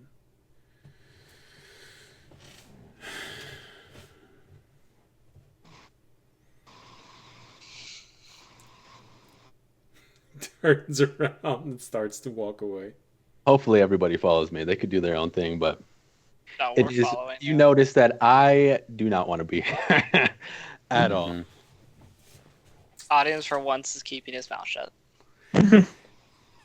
Tobiyashi has the demeanor of someone who says, you know, I've wasted enough time in my life arguing with him, and even if I manage to argue better, he always has that, Last argument that a lot of wizard can have, in a sense that they will look at you and says, "Ha, good argument. Unfortunately, fireball." Well, he feels like the guy who would do this, but martial arts style. Okay, that audience kind of respects. That yeah. As I'm I'm watching, losing the argument. Time to turn into a fight I won't lose. It's a great Exactly. tactic. as we're walking down the hallway, I was like, at one point he was really nice to me. Until I was still training with everyone when I was training with the younger ones when I was 16. Then he came in and started being a dick. But not much I can say about it. Maybe he thinks of himself as a strict father figure that knew he had to push you so you could be your best self. I think he gets off on being mean to those he sees as below him, and That's it makes him something I feel think- powerful. Yeah. I've tried to figure it out for years. You can beat him, so But he is the master of hand-to-hand combat, so yeah, he's one of the ones that if you got too out of hand, you'd end up asleep. I think instead of trying to push me harder, he would have pushed me off a cliff. Mm-hmm. Anyways, we got to go down this way. Yeah, All I know, I'll say. it's a pretty standard practice by a lot of hard trainers to really kind of put all of their self-worth into their, like, how good their pupils are. And Yeah. so they really get off on telling people that they don't think are good enough, that they're not good enough. Because Yeah, they sounds feel like like if they let you Tobiyashi, keep going, then I'd say that what Fisher's saying rings a little bell inside of you. Something that you hadn't thought of before.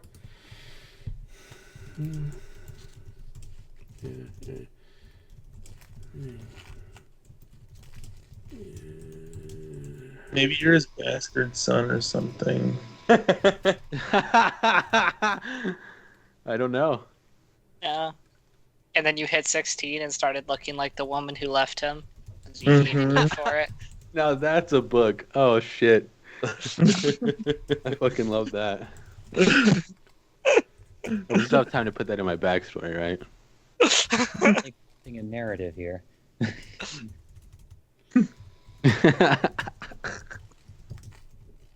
Oh. All right. Are we meeting with the masters now? Or So I think we might be. Here's with something, Tobi Tobi, actually sending some. just sent you something that comes into your mind regarding what Fisher just said.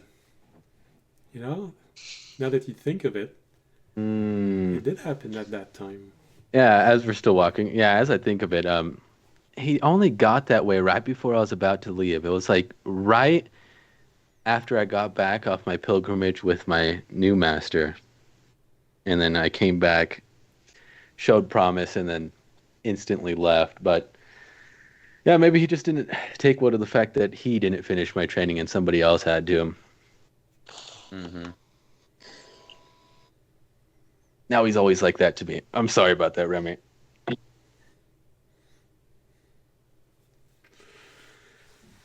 Anyways, we should He be meeting opens the his master beak, soon. and you hear a sound. Yeah. What would I Alright, get well, from? Anyways, yeah, we should be meeting the master soon. They should be Okay. all ready, hopefully. okay. Right, so you spent the day Helping walking out where we about, could. meeting different people, all of the people that Tobiyashi knew when he was younger. Tobiyashi, you bowing to got to everyone. meet new people, those that joined the monastery recently. And it's not a monastery where there's only men, so there were a few births. You did see a few toddlers trying to run around. It's not one of those monasteries that has a strict abstinence rule.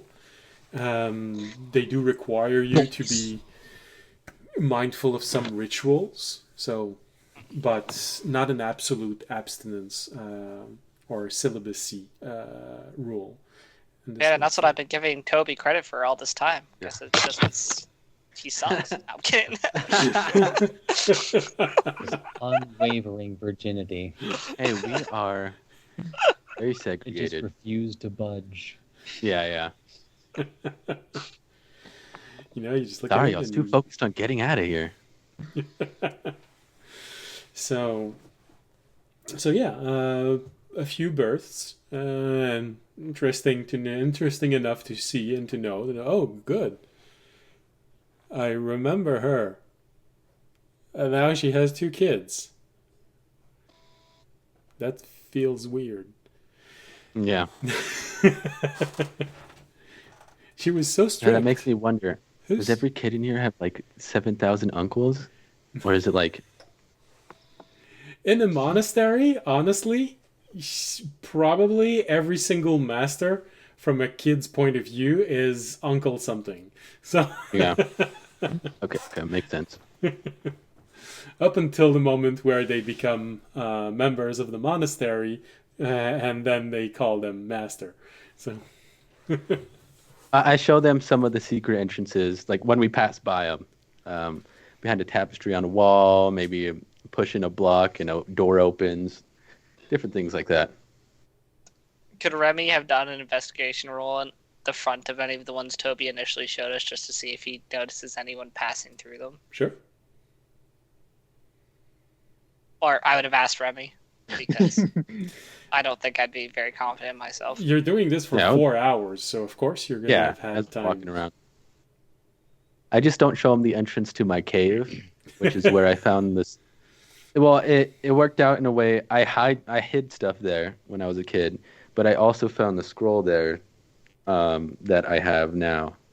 It's also where all the enemies are camping. Yeah. Ironically. 22. 22. All right. So I can't get lower than a 22 when I rolled a 6 on the dice. oh, okay, so that's why you were so disappointed.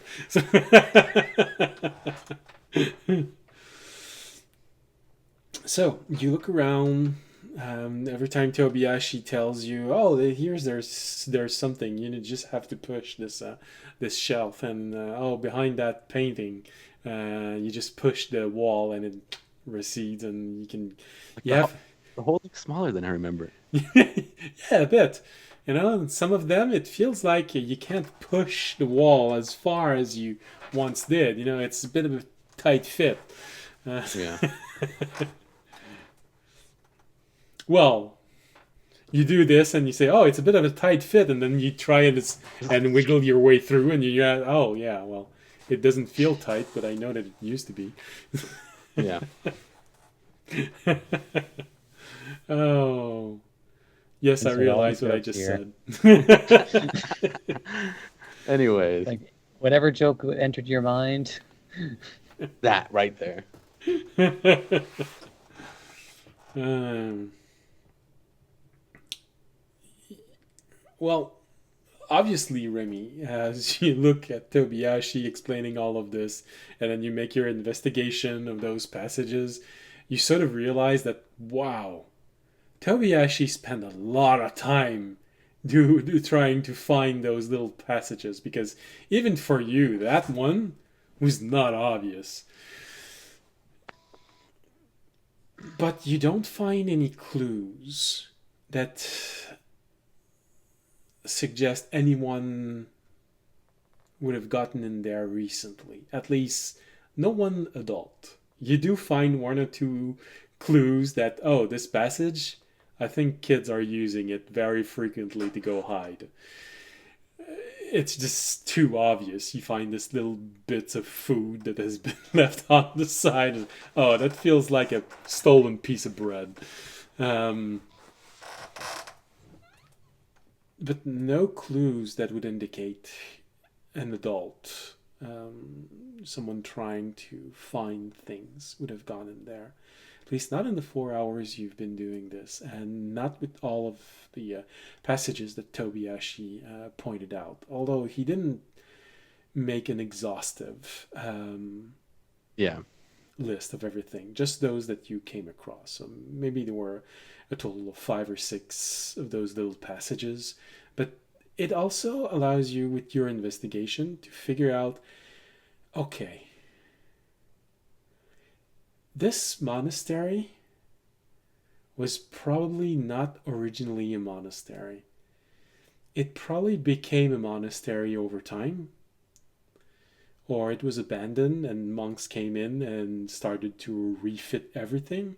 But some of those walls feels like the passages were there before and they walled over it, or they decided to use it. But it definitely feels like 2 distinct layouts were superimposed on one another. And those passages are the elements that are left from the previous version of whatever that was.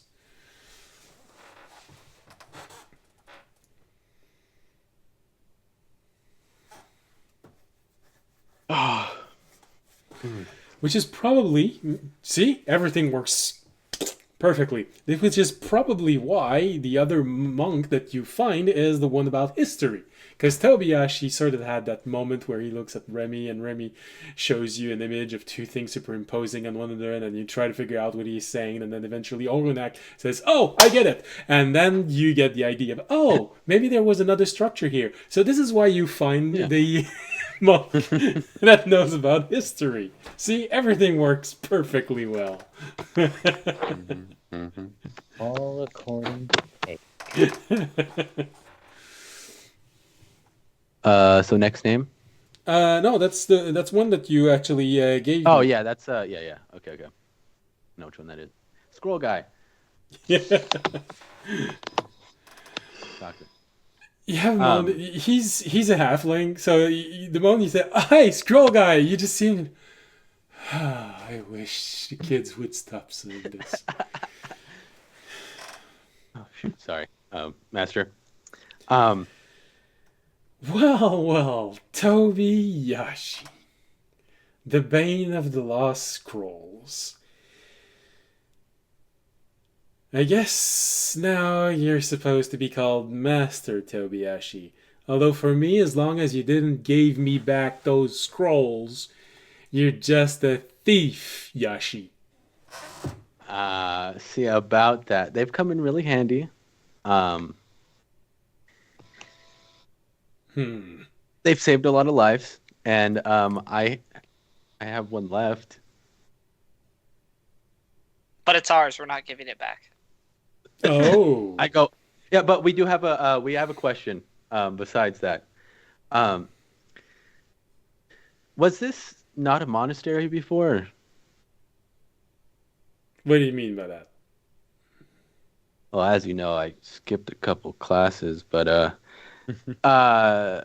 noticing how there's a couple different entrances that don't line up with the schematics of this place. Noticed by my friend Remy over here. He said that it might be 2. He looks at Remy, he looks at you. Oh, right. 2 structures superimposed on each other.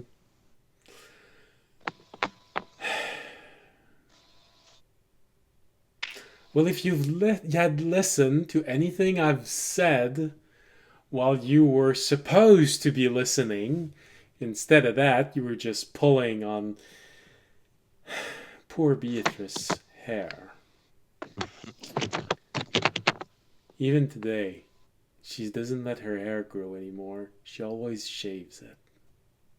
That's your fault. Yeah, I'll have to talk to her. That's my bad. Well, if you had listened to anything I'd said, you would remember that, yes, of course, there was a previous structure. It belonged to a dragon.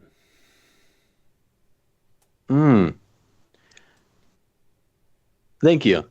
That makes some sense. Might have more of that dragon metal in here. Yeah. Is there any information on what kind? Actually, not really.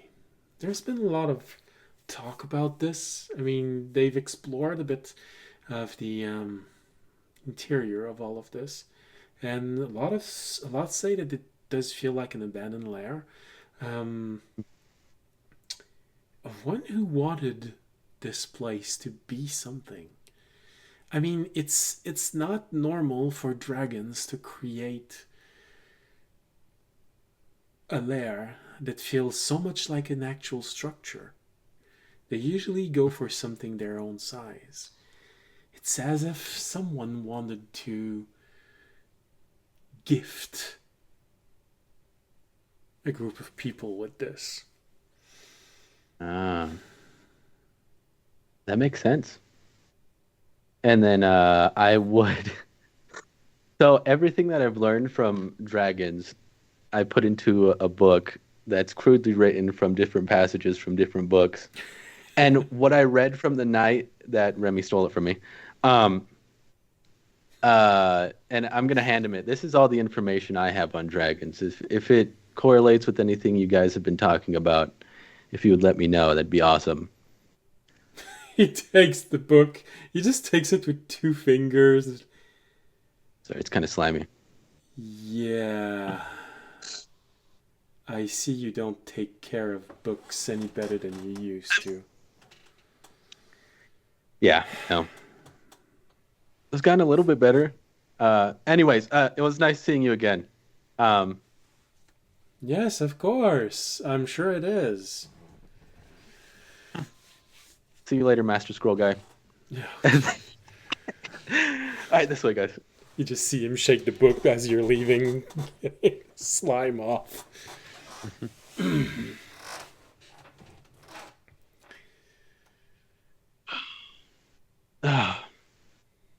It's so weird walking these places and meeting people I used to know.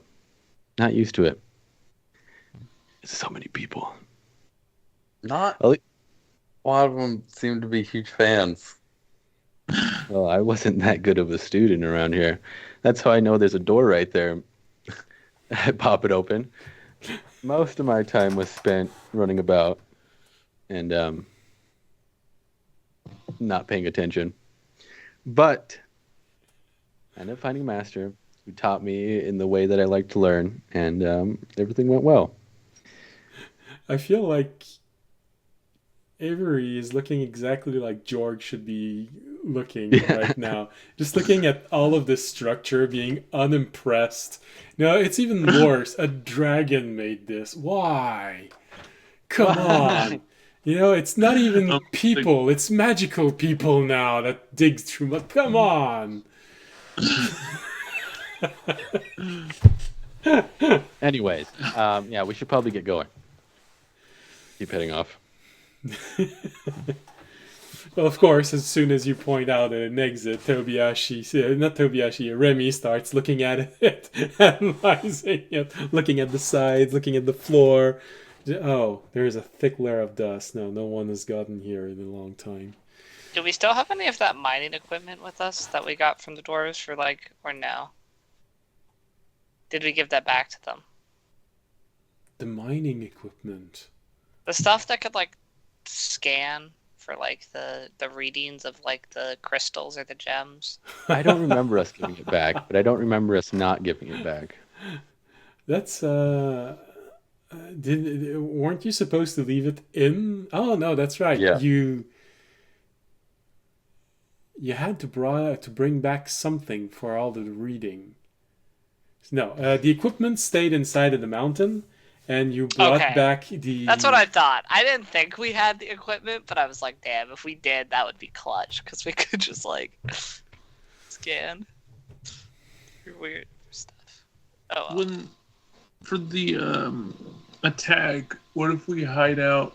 If we put everybody into the caves, to keep them out of harm's way, because I assume we can't just evacuate. Well, The yeah, whole I think monastery. our fear is that the attack might be coming through the caves. Now we just have everyone Yeah. hiding out where the attack was coming through.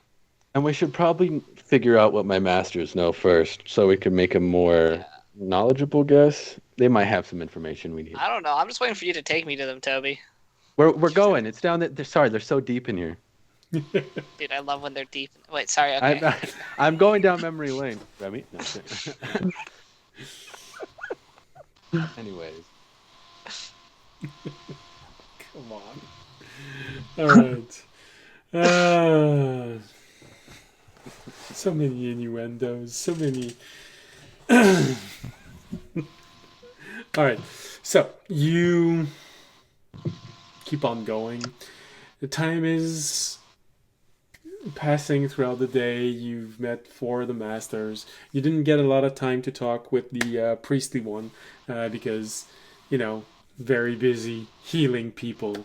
You actually see Orunak in that room just taking care of people, making bandages out of his leaves. And every time someone just says something, you just see him go inside of his foliage and take out the handkerchief of murderous intention. He just says, "Shut up." And the guy just goes... Every once in a while, Jor goes blind.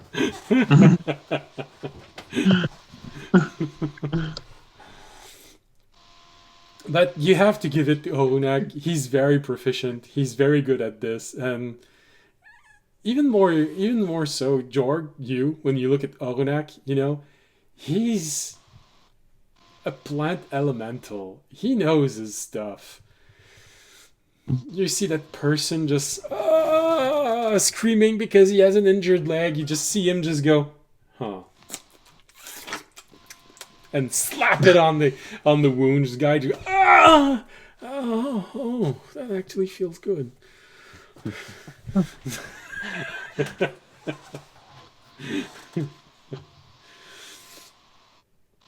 Very efficient. And you're there thinking about this as, oh, right, that's true. Tree sap does have some interesting properties, and he's a tree. So, yeah, okay. This person just keeps yelling something about being poisoned. You see Orunak just peel off a piece of his bark, put it in a hot pot of what looks water, and it waits for a moment. And just, here, drink. I know it smells bad. Drink.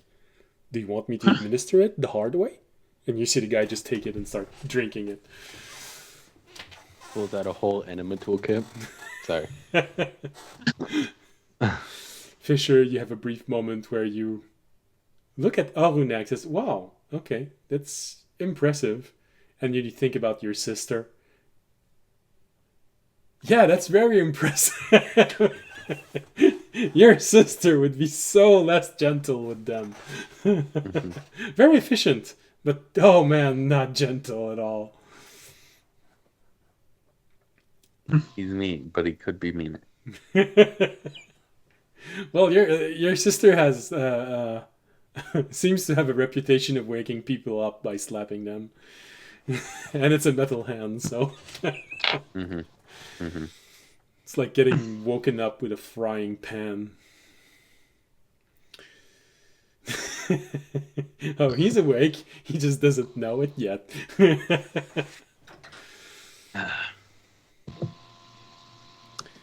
So you go through all of this, and eventually the day comes to a close and the light is starting to fade. Some of the artificial lighting inside of this place are being lit. Oil-based lantern mostly. Everyone is being gathered to the main hall where everyone's going to share a meal. Of course, as soon as you enter, you see everyone else that was familiar to you, the new ones, some of the mildly injured one, the very injured one are still in infirmary. Ohunak is not there. And of course, the priest is not there, but everyone else is there. And the moment you enter, everyone looks at you for a brief moment. You see many people bow toward all of you. I bow back. Remy, you sort of have that moment where, everyone sees all of these people bow, but you sort of look at their eyes and look at the trajectory and oh, everyone bowed to Tobi, not us. Well, Makes sense. He's the master. well, he's a master now. I'll never get used to it. Hey, level 11. Usually you start attracting people at level 10, so hey. It's normal that people see you as a master. They've started hearing the tales of everything you did. Yeah. That's how it works. That guy down the hill literally saw me shoot a lightning bolt. So you get to see a lot of the other masters. So one, Tobi, you didn't really get to train with him, but he mostly trains the students that go down the path of elementals, those who learn to use the 4 elements. Salta. What? Salifta? Yeah, Okay. Salta. Salafta or Salifta? Yeah, Salafta sounds better. Zolofta. Zoloft. No. Alright, Salafta. You mean Aang? Yeah, his name's Aang.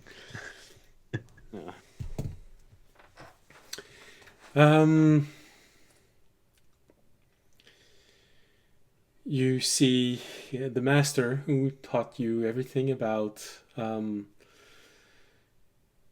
meditation, about quieting your mind, about listening to your intuition.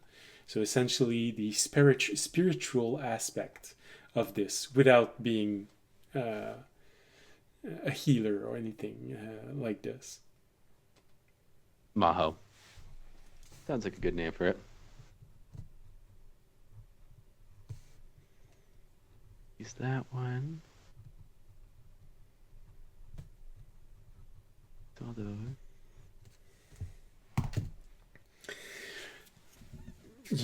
There is the monk, which you. All right. Bye, Blue. See you next time, maybe. You've never been sure about exactly what she does, in the sense that you've never seen a lot of people in her class, but she has this element of an artist. She did a lot of the painting inside the monastery, painting the murals that depict the story. Herself writes scrolls all day long. But she also depicts a lot of things. You've actually never seen a lot of people in her class. You know she teaches something about spirituality, It's odd. It's a mix of martial arts and arts. Okay. And you think that she teaches many people how to mix the two together. You're pretty sure Okay. that everything that feels very aesthetic about you has been made by her in some way. That is Shoto.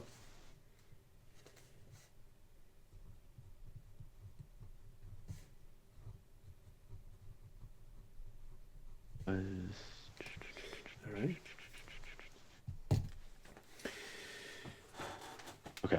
Well, of course, you see the one that teaches everything about herbs and alchemy and how to use them, how to make poisons, how to make potions, healing potions.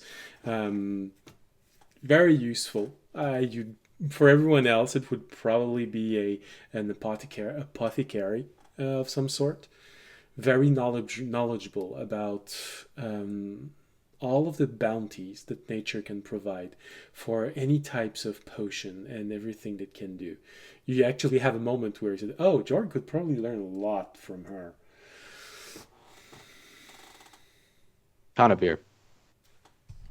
What? Hanavir? Hanavar?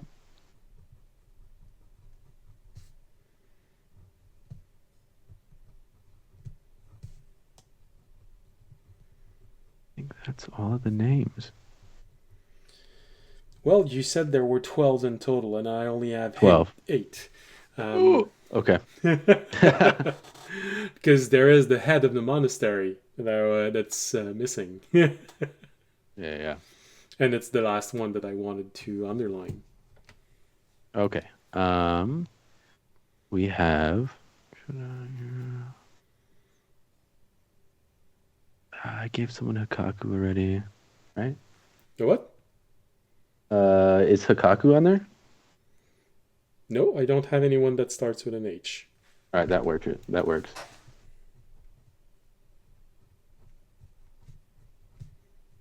So that's the main priest dude? Head of the monastery. Head of the monastery.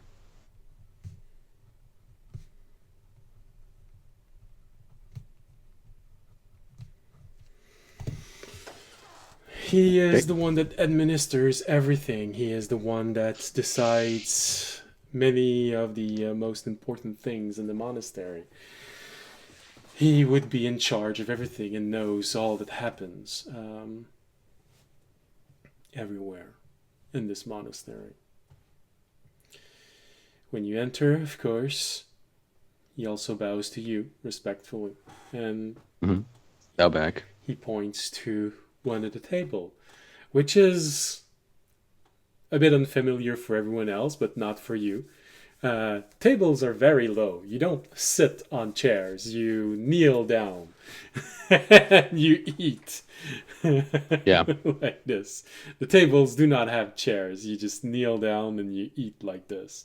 And for those of you who aren't familiar with how to kneel for several hours, probably after 10 minutes, your feet are starting to itch because Go they're numb. starting to. You've cut off the Fisher, blood. when Fisher first kneels down, it like you could just hear him like squeak, and you hear the joints go, "What is this position?" I've never had to do this before. Initially, it's uncomfortable because most of you do not know how to live like this. But for you, Tobiyashi, it's how you've always sat for your Yeah. meal. So you know exactly how to sit so that your knees don't hurt, so that you don't cut off the blood in your feet. And now it won't hurt anyways. Yeah, for you, it's okay. You have that moment where it even feels slightly relaxing when you do this because it's so familiar and you've been used to doing this for hours sometimes. So it It even feels slightly relaxing. And then you realize that your feet have started to Melt mush in, yeah. down a little. It's like, oh, ah. Oh, that's a weird sensation.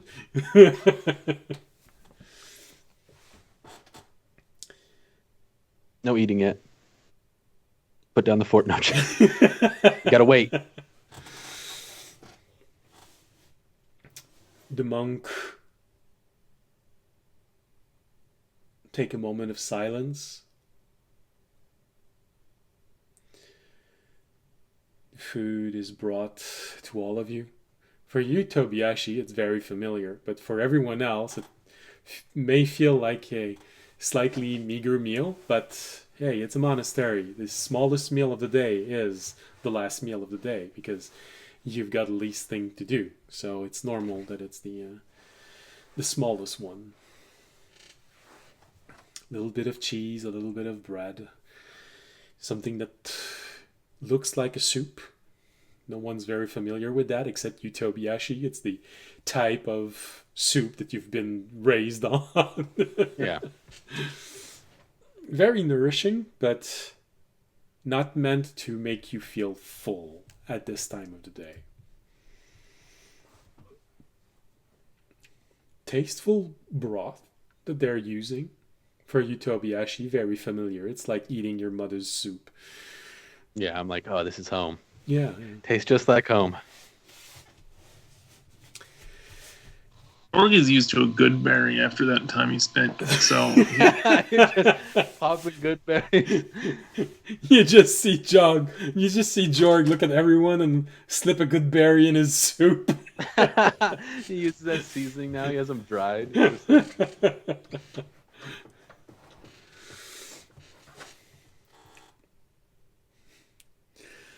all right.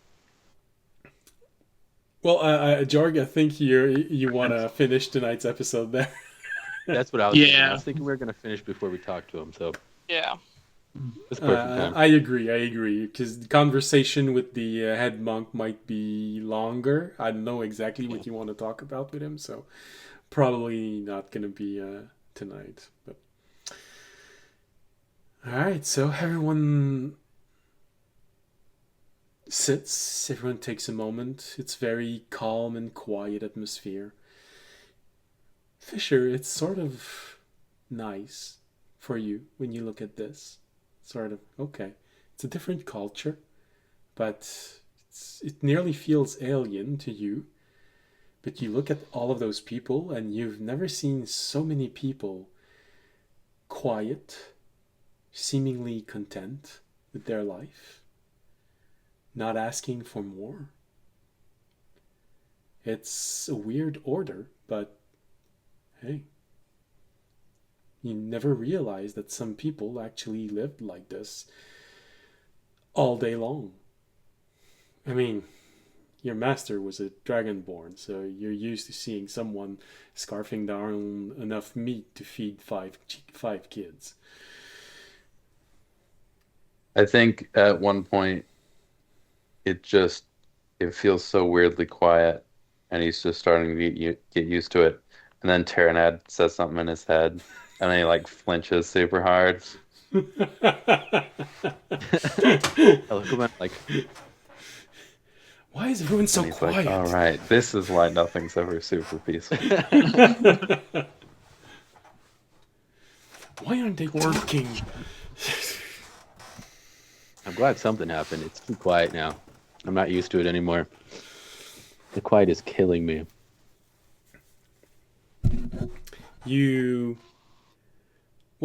The quiet is broken by a teenager that looks at you, Tobiyashi, from behind. He's sitting on a table behind you, and you just hear someone say, I think something's wrong with Master Tobiyashi. His feet are melting.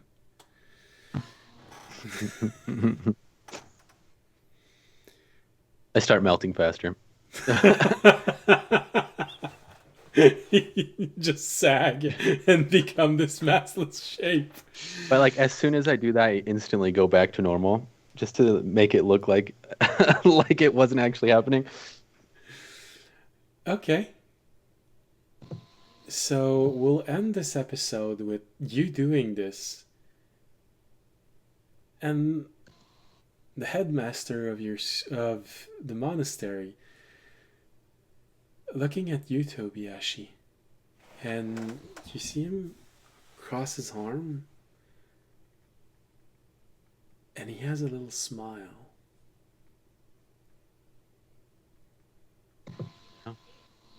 I smile and bow my head. He says, Master Tobiyashi, when all of this is over, I believe the time has come for you to have something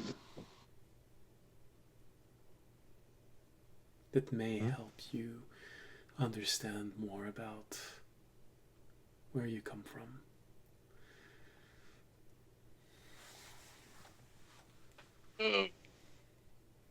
Yes, Master. Once all of this is over, of course. Yeah. Understandable. Thank you. I look back at everyone else. I'm just like, He's also an ooze. he's an ooze. Oh no, they're all oozes. No. They all melt together into one huge. Everyone melts. No, we've in the actually been a room. hive mind, and that's Yeah. why I'm afraid of audiences call. You always had this resentment. Oh no, they're all like this. That's why I was so scared.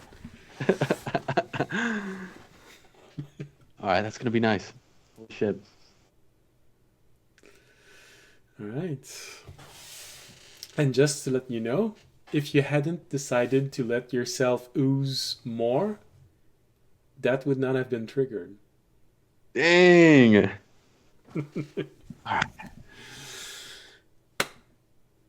All right. Ain't nothing new that I won't do. I'll stop the world and melt with you.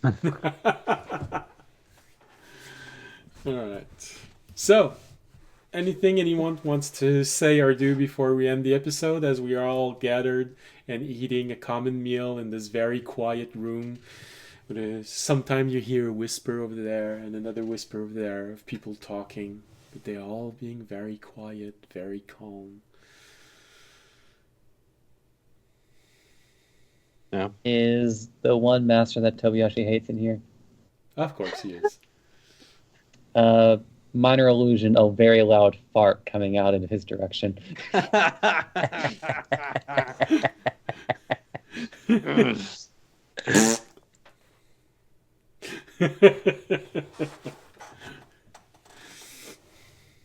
Did you do anything after? Did you smile or you just do as if nothing happened?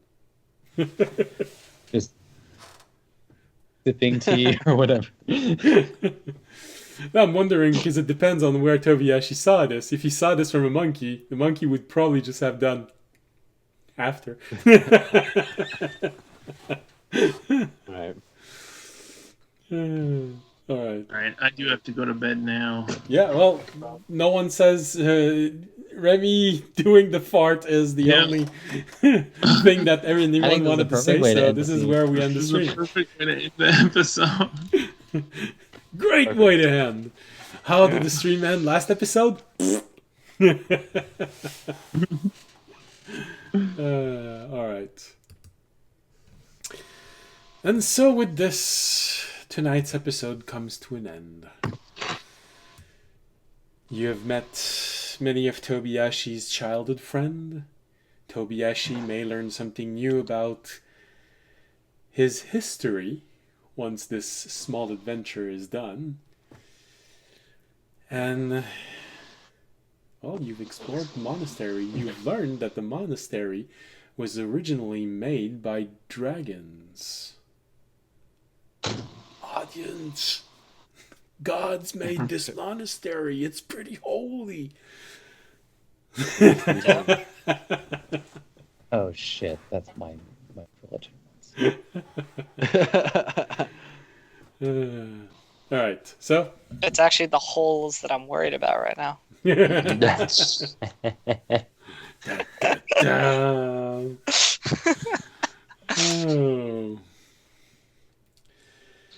Oh. All right. So, thank you for being here tonight. Thank you for watching. Remember, I lost my train of thoughts.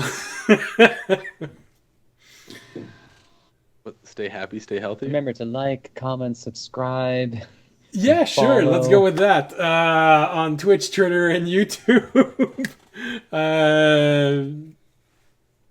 You can support us by making a donation if you want to do more, becoming a Patreon on Patreon, subscribing on Twitch. Well, that was already covered. And if you can't do any of those, there is a very free thing, mostly effortless, that helps tremendously, and that's spreading the word of this channel. So thank you for being here. Hope to see you next week, next Wednesday for the next live broadcast, Friday for the Eastern Coast time rebroadcast. And if you want to do maps with me tomorrow on Thursdays, I will be there an hour earlier compared to today. And hopefully I will not fall asleep while on stream during the last 10 minutes. So I was very tired last week.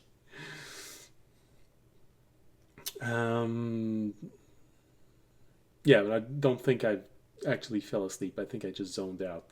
I'll have to look at the stream itself just to be sure. All right, so that's it. Thank you. See you next week. And as always, stay safe and stay healthy. Good night. Good night. Good night.